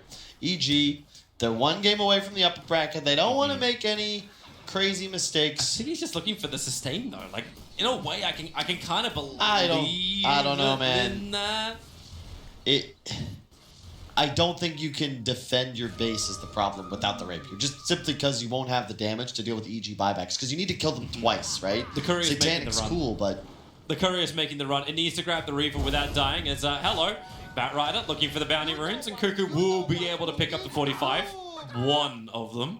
Living life on the edge. Yeah. All right, come on, Courier. Reaver, and get back. Not over the creep wave. Don't go over the creep wave. Don't go over the creep... Where'd it go? Death. He's gonna say hi to Hades. Oh no. And you got double. Oh no! We're going from bad to worse to disastrous. There's no Satanic. There's double Mass Server wants to finish the game. There's double Aghanim's Doom. Oh god, not like this. Please, not like this. Here comes Sumail. He's ready. EG are just toying with their food at this point. They have so many spells to cast. Crit can just blink in, drop double wards. If they just need to get the Doom on Deuce, so that's what S4 is waiting for. They're going to smoke to do just that as all 3 creep waves enter the base. It's like they're trying to bait with Arteezy. There's a jump in. Cuckoo goes in deep. The rock's already been dropped down. Can they actually hold in position? Cuckoo will die. He's just baiting out abilities. There's your Doom already going to work as well. S4, they're trying to cut him up. Man, EG, they're way too strong. Deuce can't do jack. She's just doomed up, and there's an entire creep wave that's just pushing her. She can't even split shot it down. They'll stun her off. It's a great stump from Tim's. I give him that, but I give EG the win. 2-1. They finally end it, and they get that winner's bracket final position. EG guaranteed at least 3rd position. Oh, I wouldn't have it any other way, Toby. You can see the smiles on their face. This is a position they're not in often. Top 3 guaranteed for Evil Geniuses. Man, we're pissed off, Fred. We took his thunder. He totally was waiting for that one, but you know what? You got to pounce early for an EG3. And yeah, well played by both sides. I repeat this, EG, I think, definitely stepped up their performance. I think that first game, they got a little surprised. Sumail said himself during the interview, like, we didn't really prepare. We're just here to play some Dota. It showed, but definitely sharpened things up. TNC, a good series. Unfortunately, I feel like the quality of their drafts actually deteriorated as the series went on. Again, just no Razors, all right? Teams like Liquid, NIP, they love the Razors, the Vipers, the Necros, these just the old people heroes. It just felt like where they got pushed into that. Like they were looking at it, and then EG pick Alchemist, and you're like, oh god, oops. Like that's where's that good timings? It's just easier for EG to play, and when you give a team that's this talented, that easy of a script to read, anybody can do with the Wiggle. Well, not really, because the Wiggles are very talented, but you can. It doesn't matter. Let's throw it. I'm tired. Thank you very much. Yes, Game 3 ends with EG headed to the top 3. Once again, we'll see whether they can go any further than that third place, of course, after a terrific victory over TNC. T-Governor and Pyrian Flax alongside me to break down game number 3 and also talk to basically wrap up the day as well. Pyrian, that's a strong end for the day for EG. And they bounced back in many ways, losing 3 games in a row today. They hadn't lost any before today and then getting 2 in a row. Yeah, they sort of woke up in that series, I thought. You know what was interesting? The AA made it through twice, right, in that series. And then they banned it in that series. The final game, they banned AA. Now, normally, if someone bans AA, you think, oh, they could be picking out here. But I feel like it was just, they just thought, no, they're banning it because we played it twice. And it was obviously a problem for them. That's why. And just, smart pick. Bam, out comes out. And crushes. It was a good game from Sumail. I do want to point out it was a good Medusa game too, though. Yeah, he literally played out of his skin the first 20 minutes. Yeah, I think the Medusa was able to utilise the fact that the Alk wasn't even in the lane, just farm up. Again, the Alk Medusa mid matchup will just be a trade of farm. I think the key point was actually the Alk left the lane around about 2-3 minutes in to go farm the jungle because he knew he could just farm so much quicker. It then allowed space for the Abaddon to come mid, get some levels, and then because Arteezy was playing on Juggernaut, he can't get punished by the Nyx or Batrider. So then meant EG was capitalising on the entire map, whilst the Dusa was farming mid, then going jungle, and again, Sumo was doing the same, but then it's an Alk, right? He's going to farm so much quicker. And again, the reason for the Alk pick is because the timings are so much online, so much earlier than that of the Dusa. Also, being able to give Ags to people, it just empowers all these heroes that otherwise... Yeah, it's literally like, here, everybody have an Ags, so... I am shocked, though, to be honest, that he gave away all the Ags, but never gave himself one. Yeah, that was a bit weird. I did think that, like, for Sumail, knowing that he's already given away, like, that much net worth, there's going to be a point where he's like, actually, do I want to give the Abaddon one? Let's give myself one. Let's scale a bit more. He doesn't need Ags. Well, come on. It's nice with the changes. What core player doesn't want damage? Come on. Like, do you want some little miscoil? Which he's playing the team game. He gets often charged with being too selfish. And being too inconsiderate to his team. He's playing the team game. And now you're giving him crap for that. I just want him to be selfish after 4 Ags. That's it, okay? The 5th, beautiful, but I just want him to have one because I just wanted to see how much damage he'd done. I don't care about if he's going to help win the game. I just want to see him blow up some people. Memes aside, it is another guaranteed top 3. Yes. But they play a different team in the upper bracket final. They play PSG LGD this time round. And there isn't a Virtus Pro, there isn't a Secret, there isn't a Liquid to take them down. But I think as well in this matchup, you can see from here, TNC in the first game, they got the draft that they wanted, right? And the difference between the top teams and those that want to break into that is during over a burst of 3, the better teams do adapt. And EG saw the first game was like, okay, we know what they're going to do. So the second game, they picked up this Disruptor, for example. They picked up the Darkseid Nyx. They had the easier to execute draft. And game 3 happened again. PSG, they're not going to be so easy to outdraft in these situations. I'm not saying TNC was an easy one to outdraft, but I just feel EG was quicker at adapting. And I think PSG also will be quick at adapting. So it's going to be a much more interesting series in terms of draft alone. It's also both teams from Group B, Ted, the 2 teams that finished top 2 in Group B. And PSG LGD is the only team that they dropped points to in the group stage. So it's going to be a tough upper bracket final. A lot is set up, I think. There's stories there like Secret might come back and be resurgent on the main stage. You never know. That's what I like about the group stages is it does tell a story. But once you get to the main stage, I think it plays out very differently from the way you think. We see that at a ton of tournaments. It's very rarely the team that's top of the groups, they've crushed it. Yeah. They don't go on to do well. So anything can still happen. Absolutely. All right. Well, we've heard from a number of the EG players over the last few days. Let's hear from Crit now. Who's with Sheila? Thanks, Paul. Crit, that series was mad to watch. I can't imagine what it was like to play. What made it so crazy? Like, what about TNC made this series so back and forth? I mean, it's hard to say for us because we muted their chat wheel.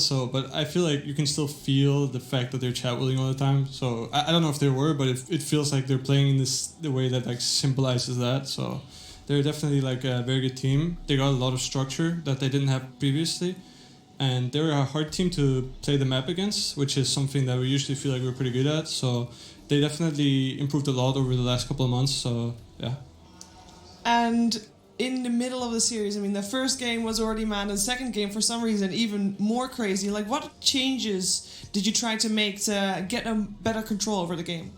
Well, we had a couple of things that we wanted to change in draft. I can't really talk about too much, but we felt like in the first game, we felt like they played the map really well. They had Wraith King and Darkshot to push out waves, which made it hard for us to play the game. And the other two games were emphasizing that a little bit more, so that was probably the biggest thing.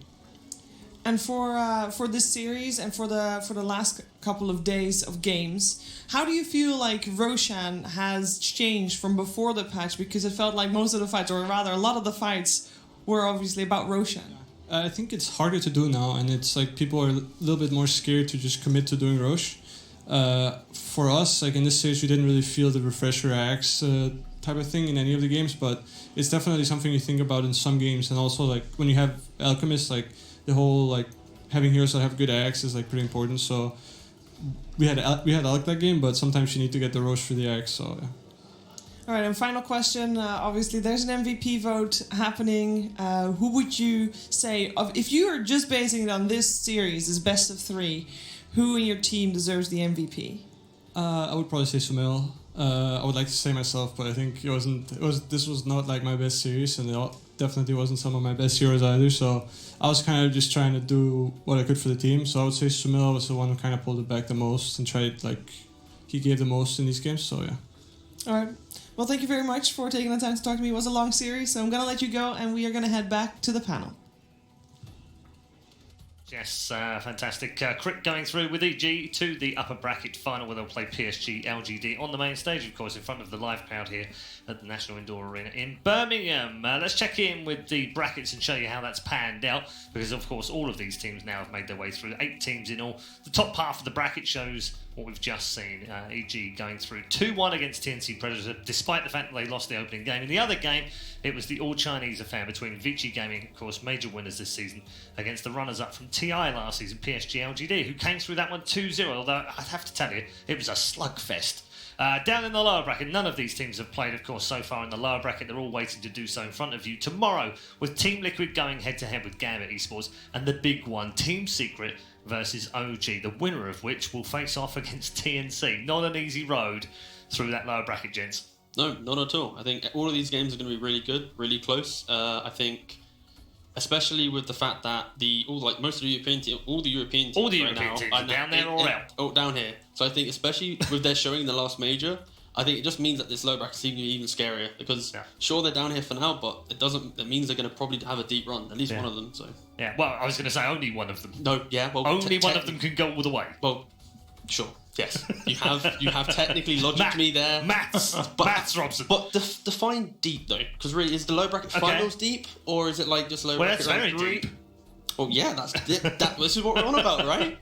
I think like top four. I think we're getting delirious the later it gets this evening. I'm honestly one final bit of business. Ted, MVP, has one risen to the top now for the whole of the 3 days? Let me just say, Paul, we were not stealing from Crit there. Right. Okay, we agreed beforehand. Okay. We think Sumail MVP. It's written down on a little card. You wrote it down. I think he's. If you look, they went, 8-0? Yeah, I'm sure he was, I caught a couple of their games. He's been a factor in all of those games. Okay. He was a massive factor in that series, especially that final game.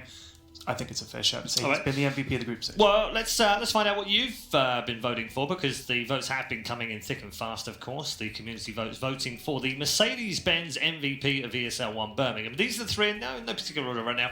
Arme's in there, Samael's in there, and his brother from EG is also in there, Arteezy, inside the top three. Although if we were voting for the best Cliff artist, he would be head and shoulders above everyone else. After 2 Cliff appearances today. You can vote still, by the way. Head over to the link that will be shown on your screen just below me and make your vote count for the Mercedes-Benz MVP for ESL 1 Birmingham. And the vote will, of course, be open right up to the grand final on Sunday. But if you've got an early inkling as to who you think deserves it, head over there right now. If not, just bookmark the site and make sure you head back there over the next 3 days. Gents, let's just wrap up then. 3 days of fantastic Dota 2. Group stages are done. We've had a couple of games in the upper brackets, all nicely set up, I feel, for the crowd to come in tomorrow and enjoy some world-class fun Dota. Well, this is where it really starts, right? Like the arena games, obviously the whole crowd last year, the atmosphere, you're expecting it again. And you've got a couple teams here that could start, like I said earlier, that they could now be adopted as the home team. Yep. And we're going to know that tomorrow once the